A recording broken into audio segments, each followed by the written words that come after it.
सरदार नटखट बनारसी खबर देले बा कि जगावर चौधरी के छोट भाई गांव में इंस्पेक्टर बन के आ गए बा। एकर मतलब वो कमीना चिलकौआ ठाकुर के पता लगल बा कि ओकर आखिरी वक्त आ चुकल बा। लेकिन ये खबर हमरा खातिर निमन नहीं बा। ठाकुर के इंस्पेक्टर भाई हमरा पीछे पड़ सकेला। तो चिंता मत करा सूरजभान चाचा, ऐसन थानेदार के इस अर्जुन पुजारी कच्ची सुपारी के जैसन चबा के खाए जाला। रहल जगह और चौधरी के बाद वो अगर अपने चारों ओर लोहन का दीवार भी खड़ा कैले तब वो बच ना सकेलन। काहे के मौत का हमला हर कवच के तोड़ देवेला। जीजा जी राउर फोन है। हेलो, ओ हेलो हेलो गिरधारी जी, नमस्ते नमस्ते। हाँ कैसे नहीं आप? हम तो बिल्कुल ठीक है। बहुत बहुत शुक्रिया गिरधारी जी कि आपकी वजह से हमके टिकट मिल गए। लेकिन आप बिल्कुल निराश न होइए। हम यही बताएं कि आप दिल्ली से कब आवत हैं, हम आपके खुश कर दे। हाँ, अच्छा जी, शुक्रिया, मेहरबानी, थैंक यू वेरी मच।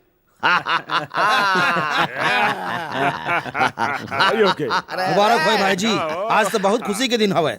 एक तो विशाल ट्रांसफर लेके गांव में आ गई और दूसर रवा के इलेक्शन का टिकट मिल गई। एकदम सही भाई साहब, बहुत बहुत बधाई हो के। अब तक तो हम सभी भाई लोग खाली गांव पे राज करत रहे, और जब इलेक्शन जीत के रवा मंत्री बन जाए ना तो हमने के सारा प्रदेश पे राज करब। ये खुशी के मौका पे जश्न होए के चाहिए, नाच गाना होए के चाहिए। एकदम में सही। ओए नाच भी होए, गाना भी होए, साले साहब बंदोबस्त। जीजा जी रहुआ फिक्र ना करी, समझला के बंदोबस्त हो गए।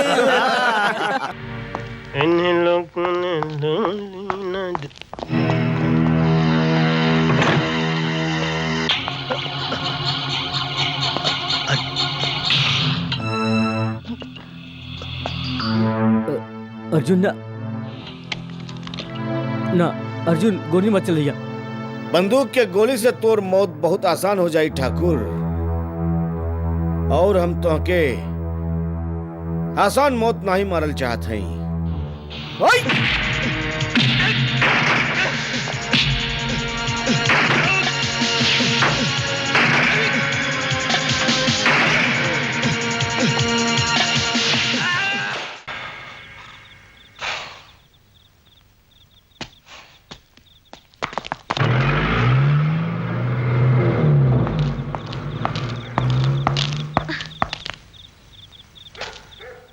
अर्जुन डकैत? हाँ?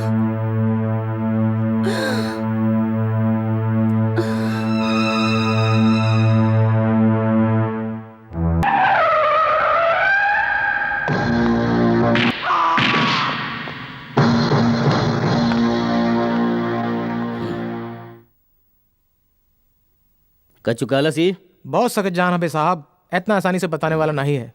सूरजभान सिंह, तोरा लगे एक ही रास्ता बा, सरकारी गवाह बनी जा, अर्जुन डकैत और आपन सत्यन के ठिकाना बता द। हमार वादा रहल कि तोरे कम से कम सजा हुई और तोरा जिए के खातिर एक मौका और दिहल जाई। आपन बखत खराब नहीं करी इंस्पेक्टर।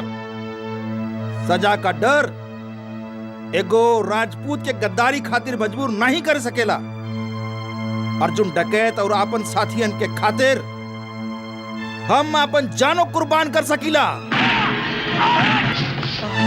लूट मार और खून के इतना इल्जाम तोरा पे बा सूरजभान, हो सकेला काल तोरा के फांसी के सजा हो जाई। तोरा पास बस 8 घंटा के वक्त बा, ना ही तो कल सवेरे तोरा के अदालत में पेश कल जाई। ना ही बताई।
है लगी चाचा। जियत रह अर्जुन।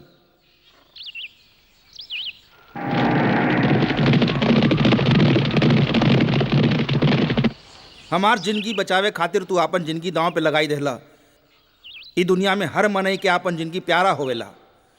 आज हमारा आपन बेटा भी होत तो उहो आपन जान पे नाही खेलत। इला बेटा, हमार जिंदगी तो तोहर कर्ज हवे चाचा। हम तोहरा खातिर कुछो कर सकेनी। हम जानी ली बेटवा, हमके हमरा से ज्यादा तोहरा पे विश्वास बा। यही खातिर हम फैसला कैले हई कि आज से हम नहीं बल्कि तू इस गिरोह के सरदार होई बा। का साथी लोग, केहू के कुछ कहे के बा? हम सबन के सरदार के फैसला मंजूर है। काहे भाइयों? सरदार अर्जुन पुजारी जी के सरदार अर्जुन पुजारी जी के सरदार अर्जुन पुजारी जी के सरदार अर्जुन पुजारी जी के। आज हम सबनी के खातिर बहुत खुशी के दिन है। आज हमार दोस्त, हमार जिगर अर्जुन के रउआ ई गिरोह के सरदार बना थी। वाह जंगी खान, आज हम सबे खातिर वाकई दुगनी खुशी के दिन बा। एगो सूरज भान बाबूजी के आजादी के और दूसर अर्जुन पुजारी के सरदार बने के। अर्जुन डकैत के साथ लड़ाई में हम पहले हूं कई गो अफसर खो चुकल हई। आपन सरदार के छुड़ावे खातिर ओकर उ हमला पूरा डिपार्टमेंट के मुंह पे तमाचा हुए। ई केस के लेके मीडिया पुलिस डिपार्टमेंट पर कितना कीचड़ उछाल रहल बा, ई रउआ सबे लोगन निमने से जानत हई। अर्जुन डकैत अब हमरा खातिर बहुत बड़ चुनौती बन गई बा। अब्बो हम ओकरा के गिरफ्तार ना कैली तो जनता के विश्वास हमरा पर से उठ जाई। सर, अर्जुन डकैत के गिरफ्तार करे के जिम्मेवारी रउआ हमरा के दी। हमार ट्रांसफर चंद्रपुर कराई दी। It's a big challenge officer. का रउआ के विश्वास बा के रउआ लोग अर्जुन डकैत के पकड़े में कामयाब हो जाई? बिल्कुल सर। सर, हम चंद्रपुर जिला के रहे वाला हैं और हमारे गांव के आसपास जितना भी पहाड़ी इलाका बा ओकरा के निमन से जाने लिए। यही खातिर हमरा के पूरा विश्वास बा कि हम अर्जुन डकैत के गिरफ्तार करे में जरूर कामयाब हो सकब और अपन डिपार्टमेंट के नाम ऊंचा करब।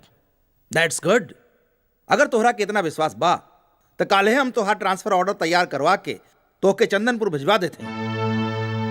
थैंक यू सर। नहीं, छोड़ दो हमरा के, छोड़ दो हमरा के। नहीं होता।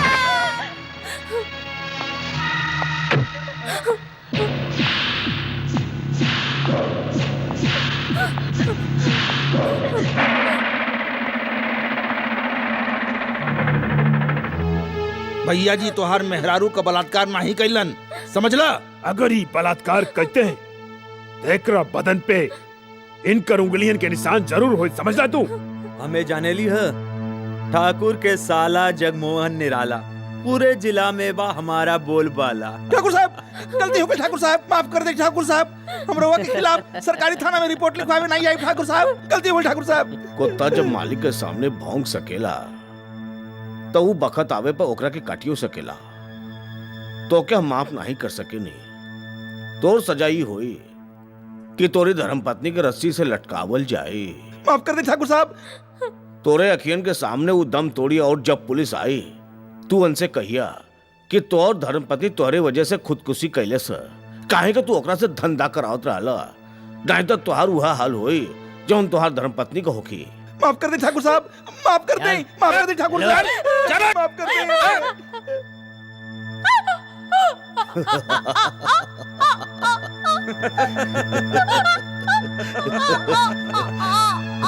डिंग डांग डिंग डांग डिंग डांग डिंग डांग।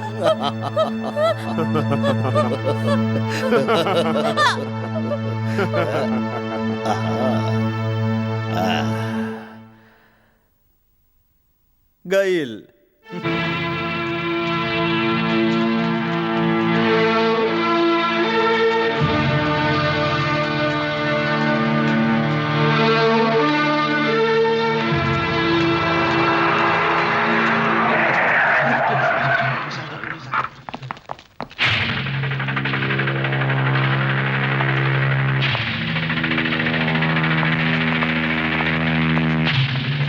का बात बा ठाकुर साहब, केकर लाश आई? बड़े अफसोस का बात बा इंस्पेक्टर, हमारे इतना अच्छा गांव लगातार केहू के नजर रख गई। मंगलो बयान दे। ये हमार मेहरारू के लाश है, हम ओकर जान ले ले हई। हम एगो हत्यारा हई। हम एकर प्राण ले ले आई। हमरा के गिरफ्तार कर ले इंस्पेक्टर साहिबा, हमरा के गिरफ्तार कर ले। जान लेवे के कोनो कारण तो होई, बतावा तू अपन मेहरारू के काहे मारला?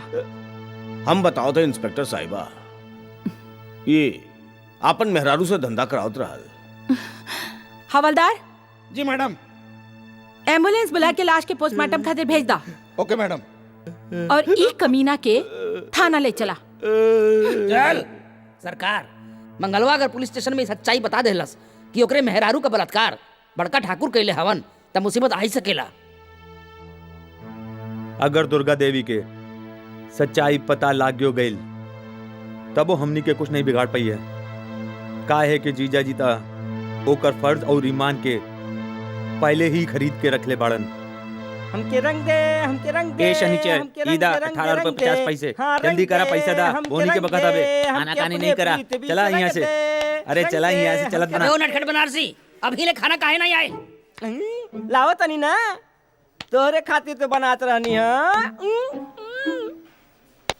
हमके रंग दे, हमके रंग दे, हमके रंग दे, रंग दे, रंग दे। 1 2 हमके रंग दे, 3 हमके रंग दे। अरे अपना रंग अपने पास ही रखा, कल मुँह है। ई रहल सब्जी और ई तंदूरी रोटी। आपन फूलमती के ढाबा के यही तो खासियत बा कि यहाँ ताजा और गरम खाना मिलेला। यही ला तो तारा ढाबा पे आई ले जा। छोटू जी पानी दे। रंग दे, रंग दे, हमके रंग दे, हमके रंग दे। 1 2 3 4 5 लड्डू बा। भावे वाला या चबाबे वाला? ईता हिलावे वाला लगत बा। अरे चंपा ते अरे चंपा आवा आवा, बैठ बैठ बैठ बैठ। काले लेबू नमकीन वाली के मीठी वाली? लस्सी लस्सी। नहीं, आज घर पे पूजा है ना, अच्छा एही खातिर मोतीचूर के लड्डू लेवे आइल बानी। 2 किलो मोतीचूर के लड्डू अरे दिया। तू यहाँ काहे ले आइलू? हम तोरे घर पहुंचाई देती। ई पूरा के पूरा ढाबा तोहार था। यहाँ के एक एक चीज तोहार है, यहाँ के हमहू तोहार हैं। खैर अब तो आइले बाड़ू ता नटखट नटखट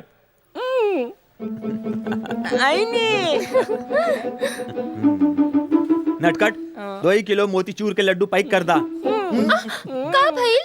ई ताऊ बच्चन बा, जाने बापू के अकल नहीं मिलल। छोड़ तोहार बापू कहवा हमन। अरे बाबू बाबू तो ठीक बाड़न, आजकल वो हमरा खातिर लड़का खोज रहल बाड़न। हाँ? बगल में छोरा और शहर में ढिंडोरा। ते उनकरा के बताउलू के नहीं कि तू हमरा से प्यार करेलू? हाँ? तू हो कमाल कर लो, हम कैसे बाबू के बताई बात? हाँ ये बात तो सही बा। तू कैसे कहबू? हम खुदे तोहार बापू से मिलब और बताई के बड़ाऊ हम तोहार प्यारी बिटिया से बहुत प्यार करेली। हाँ?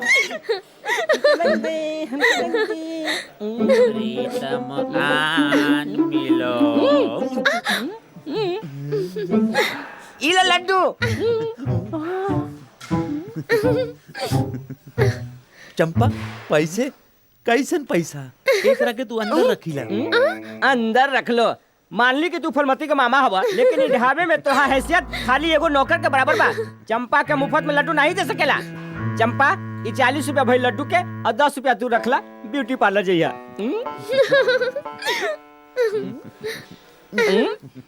ई लड्डू दोबारा आवा वरना आई कमिंग। ए बनारसी नटखट लाल, एगो बात बतावा हमरा के। फूलमती के मामा हैं हम, मतलब ई ढाबा के मालिक, और तू यहाँ के नौकर। अगर हम ओकरा के 2 किलो मोतीचूर के लड्डू देत रहनी ता तोरे तन मन धन में आग काहे लगी रहल बा? आग काहे ना लगी? अरे जब तू कौन पराये लड़की के देखेला तो हमार दिल जले लगेला और हमार बदन पानी में जले। हमार काला बदन पानी में। अरे सुना वो फरमाइशी गीत, ई बकवास बंदी करा। और अगर दोबारा तो ऐसे हरकत कइल ता हम तो हार के बिना टिकट मालगाड़ी में बैठाई दे और सीधा धनबाद भेज दे कोयले के खान में।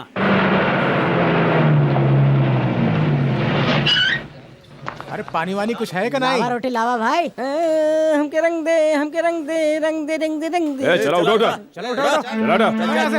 उड़ा चलो। अरे नटखट बनारसी, जी बाबूजी। 4 गिलास मीठा लस्सी ले आवा जल्दी। अभी लेनी बाबूजी। हमके रंग दे, हमके रंग दे, रंग दे, रंग दे, रंग दे, हमके रंग दे, रंग दे, रंग दे, रंग दे। ए जल्दी लावा नमक के बोरी। हाँ ले आवा जल्दी।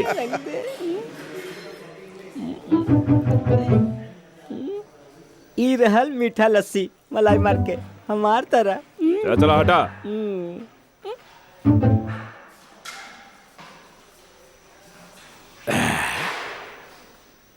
सेठ लस्सी हिसाब में लिख लिया। चला चला जाए। चला चला ए करिया भूत कहाँ जाइल रहल बाड़ा? कहाँ जा रहा है? तोहार तो पहले ही 500 रुपए के कर्ज चढ़ गइल बा, समझला? पहले पुराना हिसाब चुकाई दा, फिर नवा हिसाब शुरू करा। और वैसे भी फूलमती हमरा के तोरे जैसन लोगन के उधार देवे से मना कइल है। ए किशन लाल ते हमरा से पैसा मंगबे? और केकरा से मांगी? ए गीला कपड़ा जैसे निचोड़ दे। काहे ट्रक ड्राइवरी छोड़ी के धोबी के दुकान खोली रहल बाड़ा तू? ए हम तोहार गीदड़ भपकी में नहीं आवे वाला हई। ई लस्सी का पैसा ता तोहरे के चुकाना ही पड़ी। लस्सी के पैसा चाहिए? हाँ बिल्कुल चाहिए।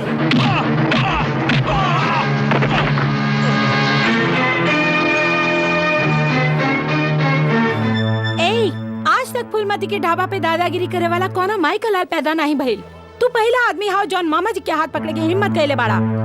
आज हम देख ली कि तू कितना बड़ा मर्द हाउ। लाखन सिंह के साथे तय मुकाबला करबे? तोरा से का मुकाबला करब?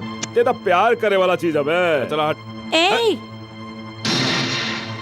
जनाना जब कमर कस के मैदान में उतरे ना लाखन सिंह, तब बड़का बड़का पहलवान के नीचे से हवा निकल जाला।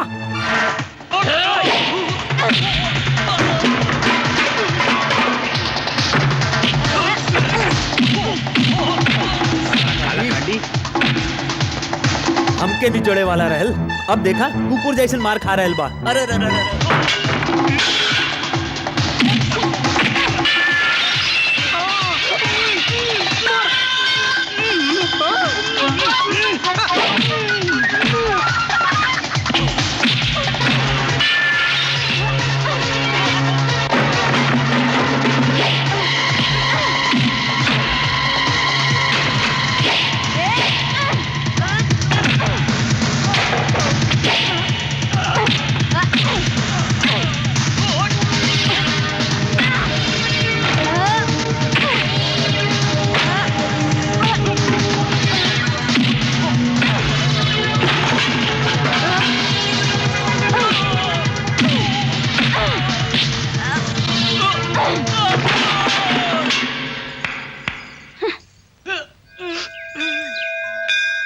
श्री गणेशाय जय गणेशाय।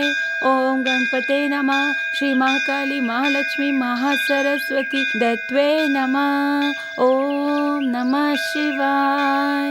ओम नमः शिवाय। ओम नमः शिवाय। ओम नमः शिवाय। ओम नमः शिवाय। ओम नमः शिवाय। ओम चाची तनी खाना खा ले। नहीं बिटिया नहीं।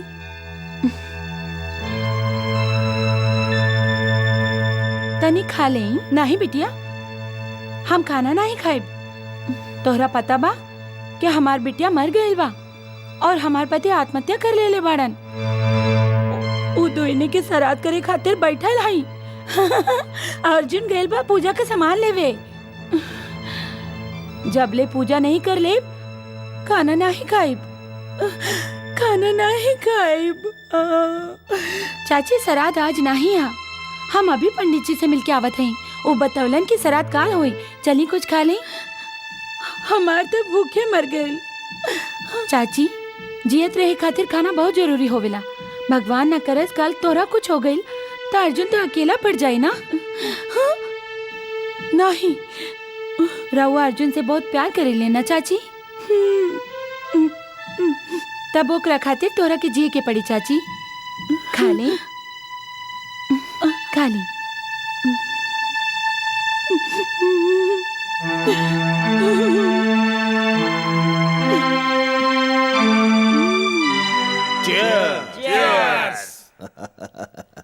अच्छा विशाल एक बात तो बतावा, तोहार पोस्टिंग तो शहर में भइल रहल, तू यहाँ गांव में कैसे आ गेला? भैया रउआ सबे जन से दूर हमार शहर में दिन नहीं लगत रहे, यही खातिर हम अपन पोस्टिंग यहाँ गांव में करा लेली बस। ए का कहत बड़ा विशाल है?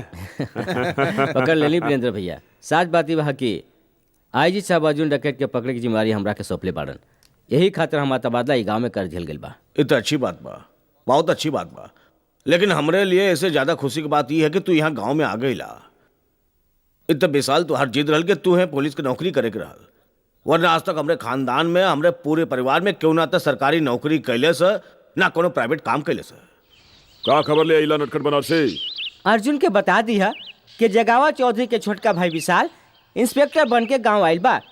उनकरा से कहिया कि कुछ दिन तक शांत रहे। हमरा के लागत बा कि विशाल चौधरी अर्जुन के गिरफ्तार करे खातिर गाँव आयल बा। हाँ? विशाल चौधरी की तमन्ना ओकरे दिले में रह जाई। अर्जुन सरदार के गिरफ्तार करब ओकरे बस में नहीं बा।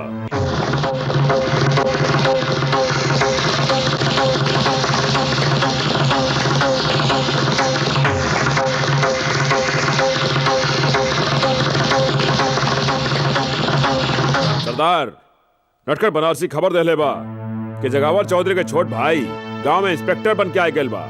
एकर मतलब वो कमीना चिलकौआ ठाकुर के पता लगल बा कि ओकर आखिरी वक्त आ चुकल बा। लेकिन ये खबर हमरा खातिर निमन नहीं बा। ठाकुर के इंस्पेक्टर भाई हमरा पीछे पड़ सकेला। तू चिंता मत करा सूरजभान चाचा, ऐसा थानेदार के अर्जुन पुजारी कच्ची सुपारी के जैसन चबा के खाए जाला।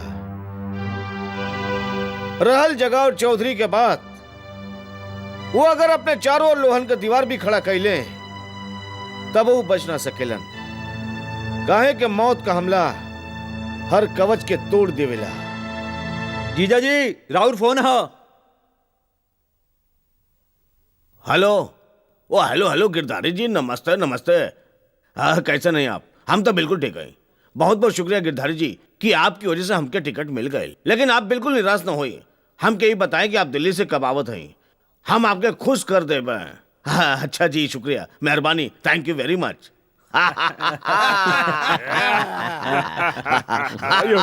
मुबारक हो भाई जी, आज तो बहुत खुशी के दिन हवे।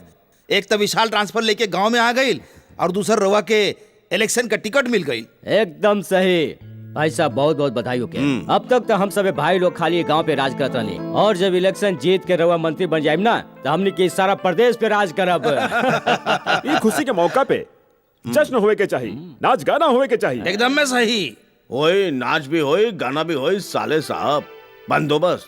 जीजा जी रहुआ फिक्र ना करी, समझला के बंदोबस्त हो गए।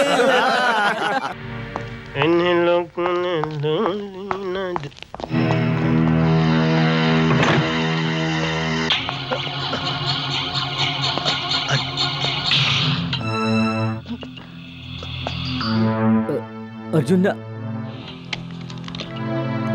अर्जुन, गोली मत चलैया। बंदूक के गोली से तोर मौत बहुत आसान हो जाई ठाकुर, और हम तो के आसान मौत नहीं मारल चाहत हई।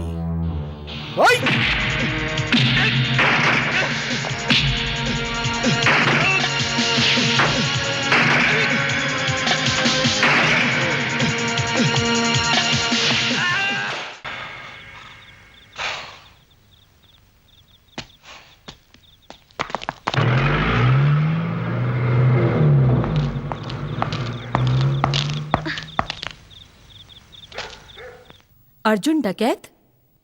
हाँ?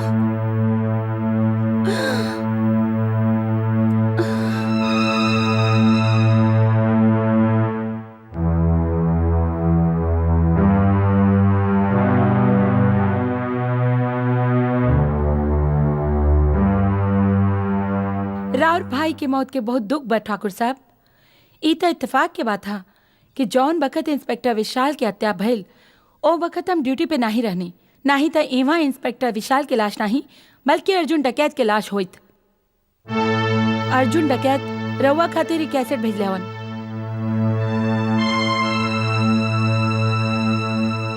इंस्पेक्टर विशाल का मौत तोरे खिलाफ अर्जुन पुजारी के ऐलाने जंग है ठाकुर। हम चाहे तो तोरे और तोरे सारे भाइयों के एक साथ मौत के हवाले कर सकेली, लेकिन इसे हमरे अंदर का आग ठंडा ना हुई। अपन कंधा मजबूत कैले, कहीं कि पहले हम तोरे से तीनों भाइयों का अर्थी उठवाई और ओकरे बाद तोरा के मारब। ऐसे हमने के चुप बैठे से काम नहीं चली भाई जी। विशाल भाई के मौत के बदला अगर तुरंत नहीं लिहल गई तो सारा परिवार के आन और शान खाक में मिल जाए भाई जी। रउआ के जल्दी एक कौनो फैसला लेवे के हुई भाई साहब। कहे कि जबले राजपूत के सर पे ओकरे आन और शान का ताज रहेला, उस शेर जैसन सिर उठा के जी सकेला। और जौन दिन ओकरे सिर से ही ताज उतर गईल, उ तो जियते जी मुंह जाला। बड़का भैया, अगर रउआ हमरा के हुक्म देई तो हम अर्जुन डकैत के माई के मार के ओकरे लाश के छोटे छोटे टुकड़े कुत्ता के खिलाई देई। तू सब लोग ऐसे गलती मत करिया। तू सबे के निमन से मालूम बा कि जीजा जी के इलेक्शन के टिकट मिलल बा। अगर तू लोग ऐसे गलती करी देब तो इलेक्शन लड़े के मौका इनकरा के हाथ से निकल जाई। जगमोहन ठीक कर रहल बा। अभी गांव में खुले आम गुंडागर्दी कैंसल यानी के बंद, लेकिन एकर मतलब इ ना है कि हम अपन भाई विशाल के मौत के भूल जाए। हमार भाई के जौन मौत भइल है वो हमरे सीना के अंदर एक घाव बन के तब तक जियत रही जब तक हम अर्जुन का मौत का तमाशा ई आँखी के सामने ना ही देखब। एकरे खातिर हम आईजी साहब से बात कैली है, जे शहर से एक स्पेशल पुलिस फोर्स भेज रहा हुआ है, जे अर्जुन के कोनो भी हाल में गिरफ्तार करी। और ओकरे बाद अर्जुन होई और ओकर गर्दन हमरे हाथ में। ओम नमः शिवाय, ओम नमः शिवाय, ओम नमः शिवाय, ओम नमः शिवाय, ओम नमः शिवाय, ओम नमः शिवाय, ओम नमः शिवाय, माई, ओम नमः। बेटवा, के हा तू? इमा काहे आइल बाड़ा? हम तोहे ले जाए आयल हैं, चला हमरे साथे। हम ई मंदिर छोड़ के कहूँ ना जाए बेटवा। हम बर्बाद हो गई नी, हम लुट गई नी, हमार बिटिया मर गई, हमार पति आत्महत्या कर लेलन। हम तो दोनों के सराध करत रहली। हमार बेटवा है ना, हमार बेटा अर्जुन पूजा के सामान लेवे गए बा। हमार बिटिया के और हमार पति के आज हम श्राद्ध करब। हम यहाँ से कहूँ न जाइब, हम यहाँ से कहूँ न जाइब, हम यहाँ से क्यों न जाइब? नहीं जाइब, नहीं जाइब, नहीं जाइब। तू सुध जा माई, हम तो हर बेटा अर्जुन के ढूंढ के लावत हैं।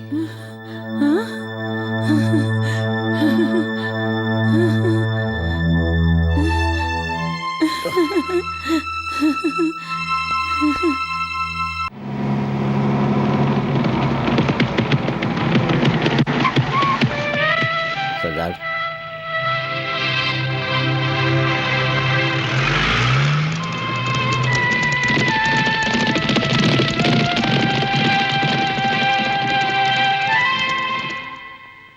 फूलमती।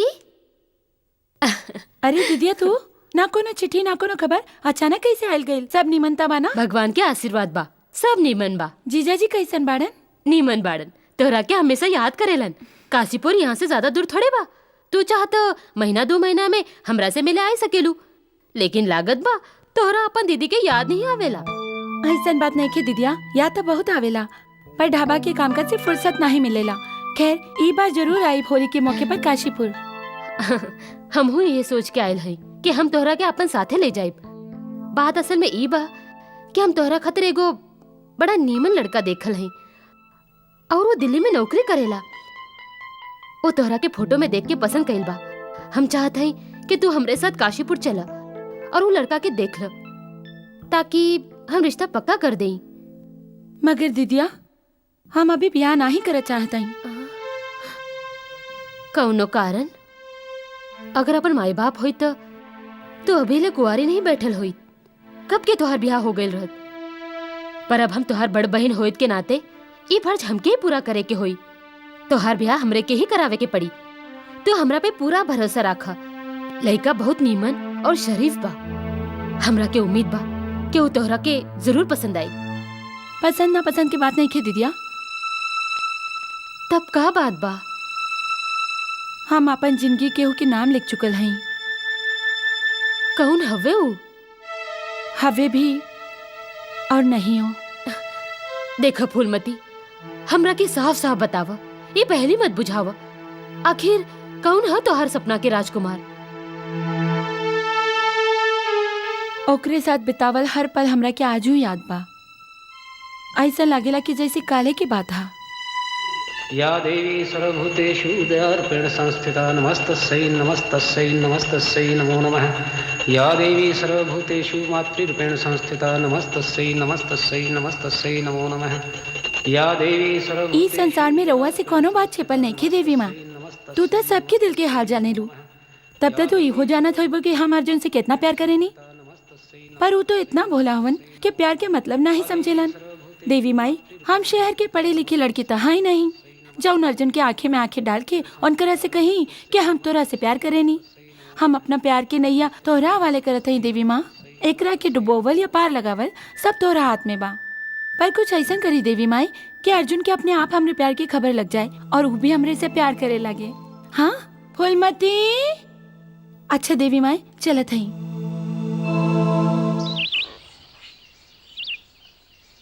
कहाँ रह गल बिटिया तू?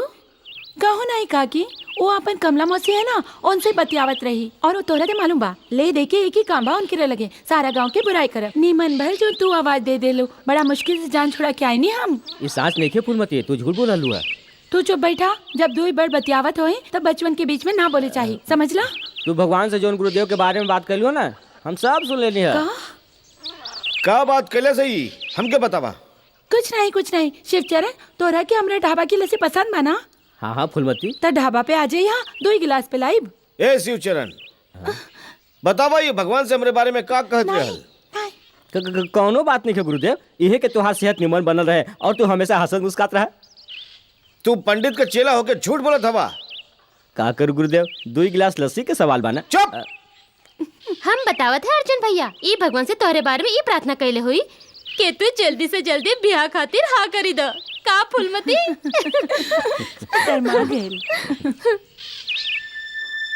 हम तो हर बाबूजी से बात कर ले हैं अर्जुन। अब तो हर कोनो बहाना ना ही सुनब। अगला महीना होली बा, होली के बाद कोनो नीमन मुहूर्त निकलवाई के फूलमती के साथे तोहरा ब्याह करा दे। माई, हम कितना बार कह चुकल है कि हम इस शादी ब्याह नहीं करबे, फिर तू काहे खातिर जिद करेलू? ब्याह न करबा तो का जिंदगी भर कुंवारे रहबा गुरुदेव? तू तो कुंवारा हुआ, तू ही कैला। अर्जुन भैया, कुछ तो बुढ़ माई के ख्याल कर। तोहरे ब्याह से माई के बड़ा आराम मिली।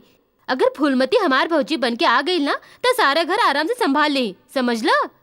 तू खुदे सोच ला गुरुदेव, माई के दिल कितना खुश होगी। का बात है भाई, का पंचायत चल रहा है? देखी ना बाबूजी, माई बेकार में ब्याह खातिर जिद करत हैं। एकरा में बुराई का है बेटवा? ब्याह जिंदगी के जरूरत है, यही से बंस चलेला। लेकिन हम शादी ब्याह के चक्कर में भगवान के भक्ति से दूर नहीं होवल चाहते हैं। हम अपन सारा जिंदगी भगवान के भक्तियों में बितावल चाहते हैं।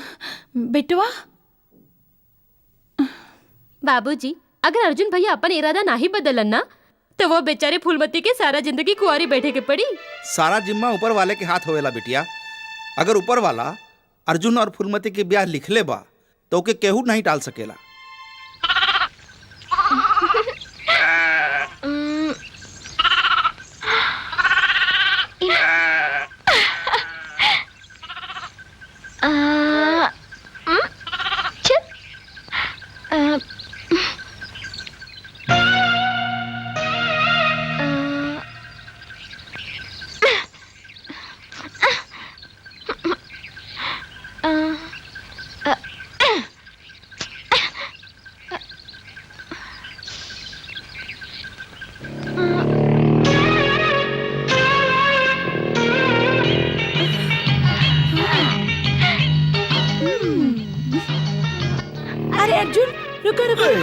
अरे अर्जुन, निमन भाई तू आ गेला। हम कबले इमली तोड़े की कोशिश करत आने, हमार हाथे नहीं पहुंचा। तू उतरा ना। काहे?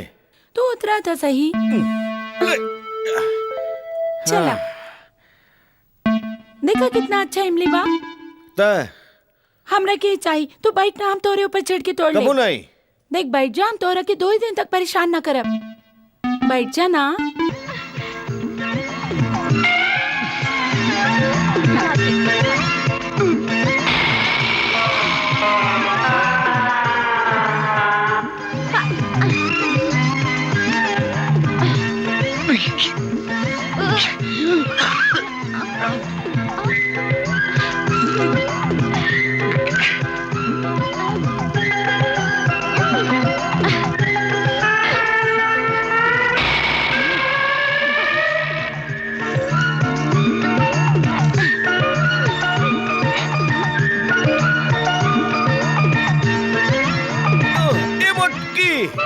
पूरा पेड़ का इमली आज तोड़ ले भी कारे। इमली तो हम खा लेंगे, पर हम बहुत थक गए नहीं, तो हमरा ऐसे ही घर ले चल। अरे तू हमके टांगा खींचे वाला घोड़ा समझ ले का? ई छी छी छी छी छी, कैसन बात करत हई? हम तो तोरा की जिंदगी की गाड़ी खींचे वाला पति समझे नहीं। उतर।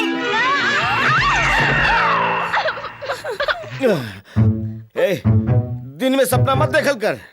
हाँ, काली घोड़ी लाल लगा, मोटकी भैंस।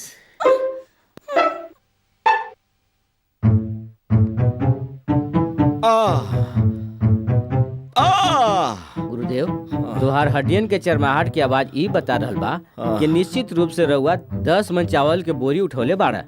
नहीं, निश्चित रूप से 20 मन चावल के बोरी उठौली है।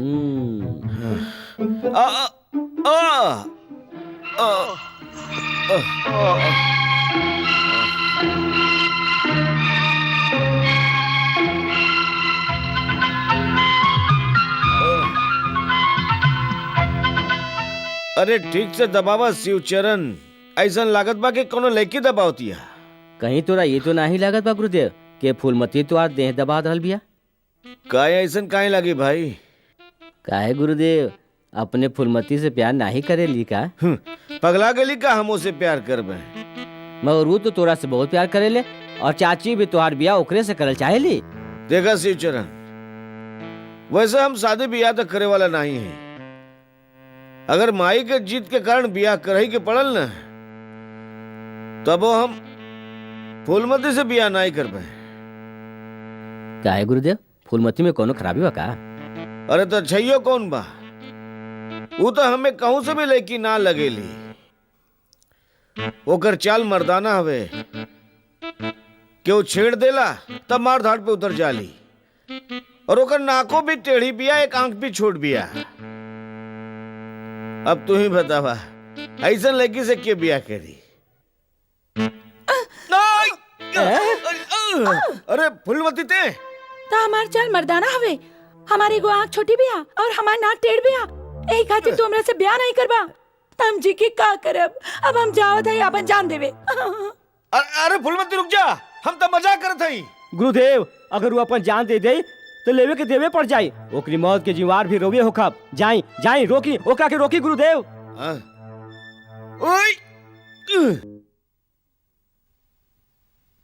लेकिन फूलमती, अर्जुन पुजारी अब डाकू बन चुकल बा। ओकर प्यार अपन दिल में बसाई के रखब बेवकूफी हुई। हमार विचार से तोहरा ओके भूल जाए के चाही। जो दिल में केहू के प्यार बसल होत ना दीदी, ओकरा के भूल जाए बहुत मुश्किल होवेला। हम अर्जुन पुजारी से प्यार करेनी, उनके अपन मन मंदिर के देवता बना चुकल हैं। अब तक केहू और खातिर हमारी जिंदगी में जगह नहीं दीदिया।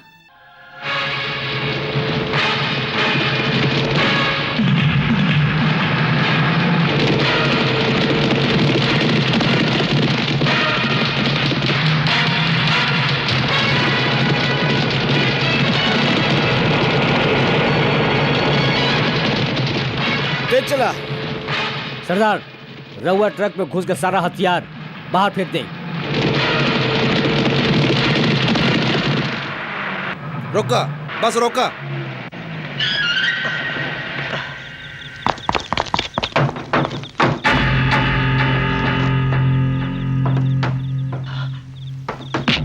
बढ़िया।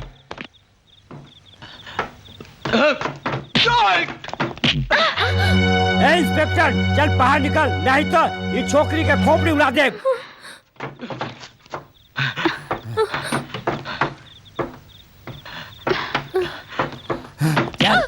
चल गाड़ी चला।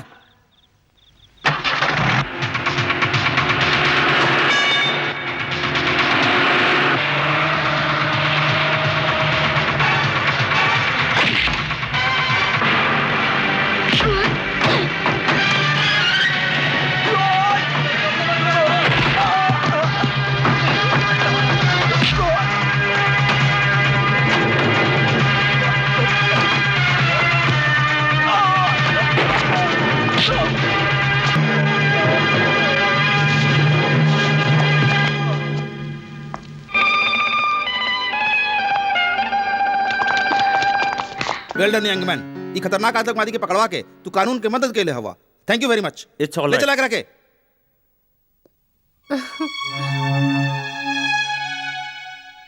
Hello mummy. हेलो पापा। अरे अंजू, अरे अंजू बिटिया तू आ गई ले। अरे बिटिया, अरे अरे अरे कैसे ना हो हाय बेटी? चाचू। हाय, हाउ आर आई यू? फाइन। का अनु बिटिया अपने मामा को भूली गई ना? है ना हेलो। ऐसा कैसे हो सकेला? ये घर में एक ही तो जोकर बा जोन सबके हंसावत रहेला। यही देखी का कह रही बिया। एक है तो और माई दहेज में लेके आई ले जाइए रहुआ भी। और ये कानू शहर जाए कि तू अपन सारा संस्कार भुला गेले का?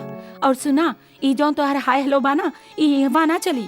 ई वहाँ तोहरा के गांव के हिसाब से रह के होई, समझ ली? रहे दे ठकुराइन, अब जमाना बदल गई बा। तो हर बिटिया अंग्रेजी मीडियम में पढ़ल बिया। अब भी अपन जिंदगी अपने हिसाब से ही जी है। तू चाहे लाख जतन कर ला। लेकिन तू ऐसा कपड़ा पहन के घूमबू तो गांव वाला सब का कही है? कुछ कहल तो दूर के बात बा। ई गांव के कौनो आदमी में इतना हिम्मत नहीं खे कि हमनी के भतीजी के तरफ आंख उठाई के भी देख सके। और वैसे भी ई ड्रेस में बुराई का बा। ई तो आजकल के जमाना के नया फैशन है, नया फैशन। और अपन भतीजी आज के जमाना के हिसाब से ही चल रहल बिया। का भतीजी? You are right. आगे के पढ़ाई पूरा होए के बाद तो हम शहर में रहे वाले हैं। हमरा के गांव की जिंदगी में एकदम पसंद नहीं। अच्छा बाबा, ठीक बा। हम तोरे ब्याह खातिर शहर से लड़का ढूंढब, ठीक बा? अभी लड़का ढूंढे के बाद कहाँ से आ गई मम्मी? हाँ बेटी, अब तू बड़ा हो गए हो। पढ़ाई के तुम्हारा आखिरी साल है। ग्रेजुएशन कैला, ओकरे बाद हम तुम्हार बियाह धूमधाम से करबे। पर अभी हम बिहार में इंटरेस्टेड नहीं थे पापा। प्लीज, हम पढ़ाई करे खातिर लंदन जाए चाहत हई। ठीक बा भाई, ठीक बा। पढ़ाई खातिर हम तोहके लंदन भी भेज देब, लेकिन एक शर्त पर। एक स्माइल दे दा हमके थैंक अच्छी यू सी। पापा।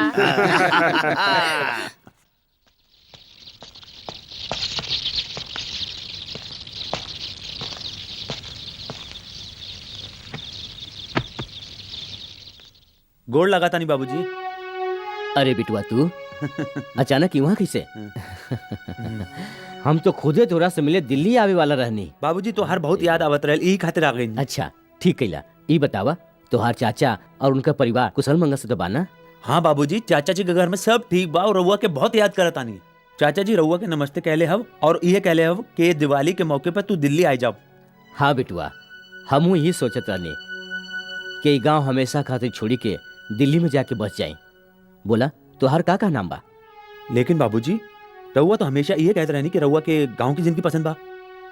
फिर आज यूं अचानक दिल्ली जाके बस की बात काहे सोच रहे हैं? का बताई राजू बेटा, अभी गांव रहे के लायक नहीं रहल। ठाकुर और अर्जुन पुजारी की दुश्मनी के कारण ये गांव पूरा के पूरा रणभूमि बन चुकल है। खैर छोड़ा इस सब बातन के, चला भीतर चला। आवा।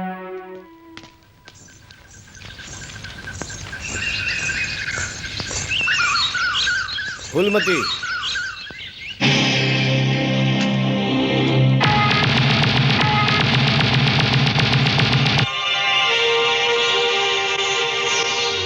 तुहार प्यार हमके अपन रास्ता बदले के मजबूर कर दिले बा फूलमती। ये खून खराबा के जिंदगी छोड़ के अब हमेशा खाते तोरे लगे आगे नहीं। का तू सच बोलता हो अर्जुन? हाँ फूलमती, अब हम तोके छोड़ के कहूं ना जाबे।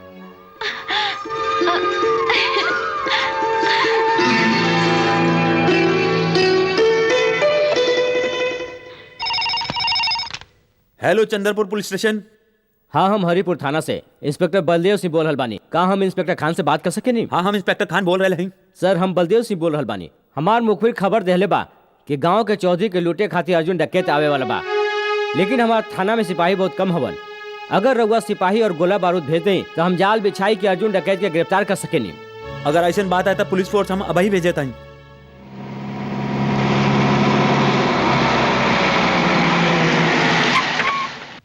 चला जल्दी चला। अरे कहाँ गई ली? चला तू है ने जा, तू होने जा, चला। अरे ई का? अरे ई तुम्हारा हालत कौन कैलस? अर्जुन डकैत सर, वे हमरा के जान से मारे की धमकी देके रउआ के फोन करवैलस ताकि रउआ अपन सिपाही लेके यहाँ जाए और वो आसानी से चंदनपुर के ठाकुर पे हमला कर सके। का?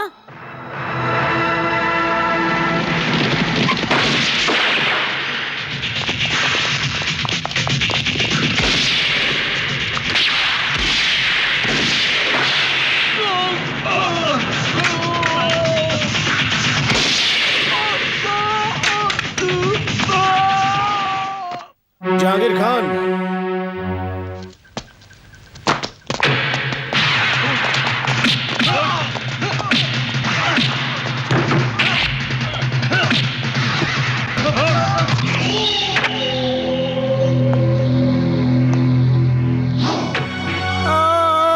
भाई जी हमरा के बचा ले भाई जी। यार ये रहल हरामखोर। भाई जी हमरा के बचा ले।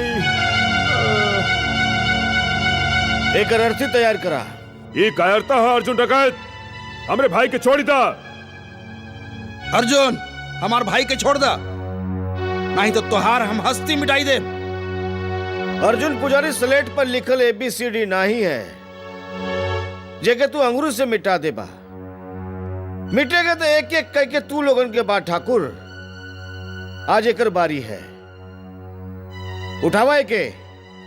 अरे भाई जी अर्जुन डकैत बचाओ भाई जी हमके लेके जा हवे। अर्जुन छोड़ दे हमरे भाई के। तोरा के बहुत फायदा पड़ी। मुर्दा का चिता तो तू कई बार देख ले हो बा। आज एगो जियत मनई के अंतिम संस्कार हम दिखाए तो हनके। अर्जुन छोड़ दे हमरे भाई के। छोड़ दे अर्जुन डकैत। भाई जी छोड़ दो विक्रम के, छोड़ दो अर्जुन, छोड़ दो भैया, हमरा के बचा लो अर्जुन भैया।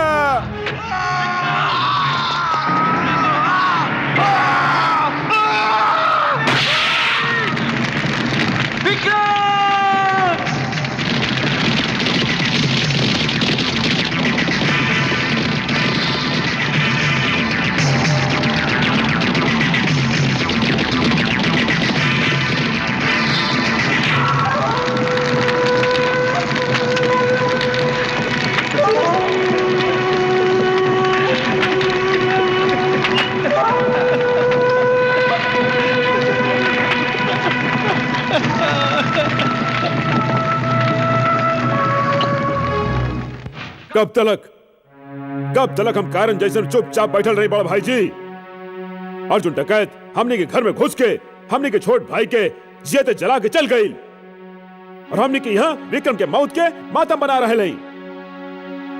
हम तो कहते हैं बड़का भाई जी, अर्जुन के माई के मार के ओकर लाश के छोट छोट टुकड़ा करके चील कौवन के पेट भरे खातिर गांव के नदी किनारे फिकवा देवे के चाहिए। शेर कबहू मरल शिकार नहीं खाला। अर्जुन के माई तो पागल बिया, तो वैसे मरल बिया। कौनो ऐसा आदमी के मारा जेकरे मरले से अर्जुन के तकलीफ होवे। तो भाई जी एक काम कल जाए, हम फूलमती के मार देते हैं। फूलमती के मारे के बाद अर्जुन हमनी पे जरूर हमला करी और उ बखत हम पूरा तैयारी के साथ होकर शिकार खातिर बैठल रहा और अर्जुन हमनी का ई चाल के जाल में फंस जाए और फिर हम ओकरा के ऐसन मौत मारब के मौतो ओकर ई मौत देख के कांप उठी। कौनो भी कदम उठावे से पहले तू सबे ठंडा दिमाग से सोच ला। अगर फूलमती के मार दे ता सारा गांव वाला हमनी के खिलाफ हो जाइए और जीजा जी के मंत्री बने के सपना कभी पूरा ना हुई। जगमोहन ठीक कह रहल बा। अर्जुन डकैत के मारे खातिर हम लोगन के दूसरा रास्ता ढूंढे के होई। जीजा जी हम एगो ऐसन खतरनाक आदमी के जाने नी जौन पैसा खातिर कुछो करी सकेला। हमके ऐसा खूंखार शिकारी की जरूरत है। पता लगाओ वो कहाँ है। एक कल्लू पत्ता लगावा। ले अरे डाला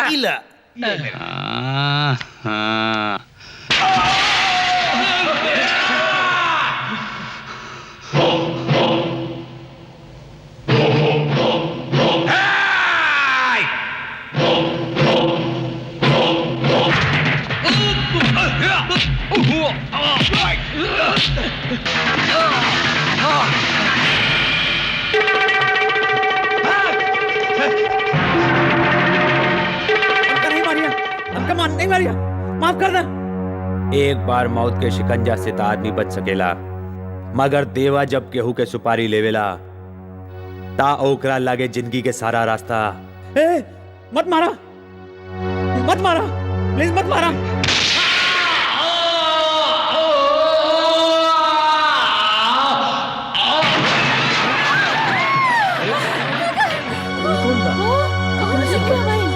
कौन हवे?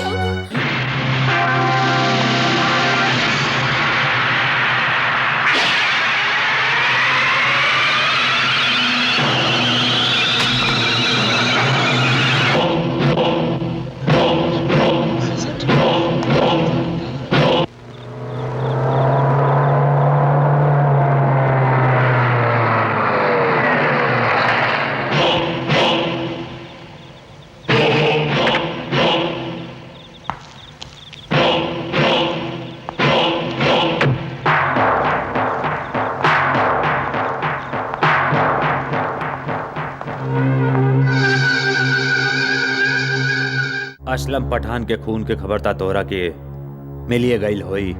टीवी पे खबर देख के आ रहे कांद तो बड़ा सफाई से कैला है। 5 लाख रुपया तो हम पहले ही दे चुकल है और बाकी के 5 लाख।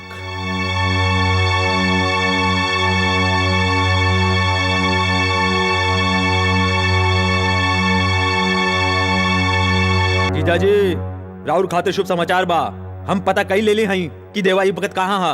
अगर तू हमार सार नहीं होता तो हम तोरा के गोली मार देती। उहे ता जीजाजी हम राउर साला है ना, तारा वो हमरा के बकरी जैसे कैसे हलाल कर सकेली। बकवास बंद करा। तू जौन भी काम करेला आधा करेला। जब तोके देवा के पता चल गई रहल तब ओकरे साथे हमार मीटिंग काहे ना तय कैला। अरे जीजाजी माने ली कि राउर दिमाग तलवार की धार से भी तेज चलेला, लेकिन हम राउर साला जगमोहन निराला भी कौनो कम नहीं। कल राउर मीटिंग देवा से हो जाई।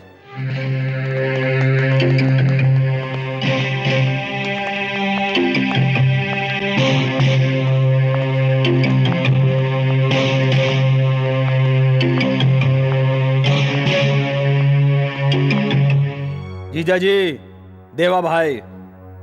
नमस्कार देवा भाई। नमस्कार देवा भाई। देवा भाई हम तोके नमस्कार के लिए और तू जवाब नहीं देला।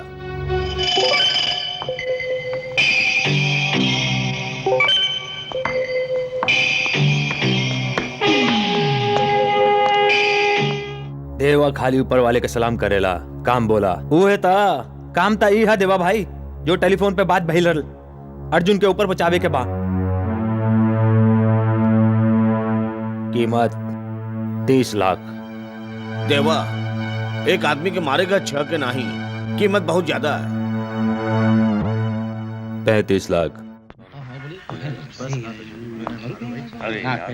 राम राम चाचा। राम राम। का बात बा चाचा, रहुआ बड़ा चिंता में दिखत बानी। हाँ बेटवा, जब लड़की जवान हो जावेले तो हमरा ऐसे गरीब बाप की चिंता बढ़ जावेला।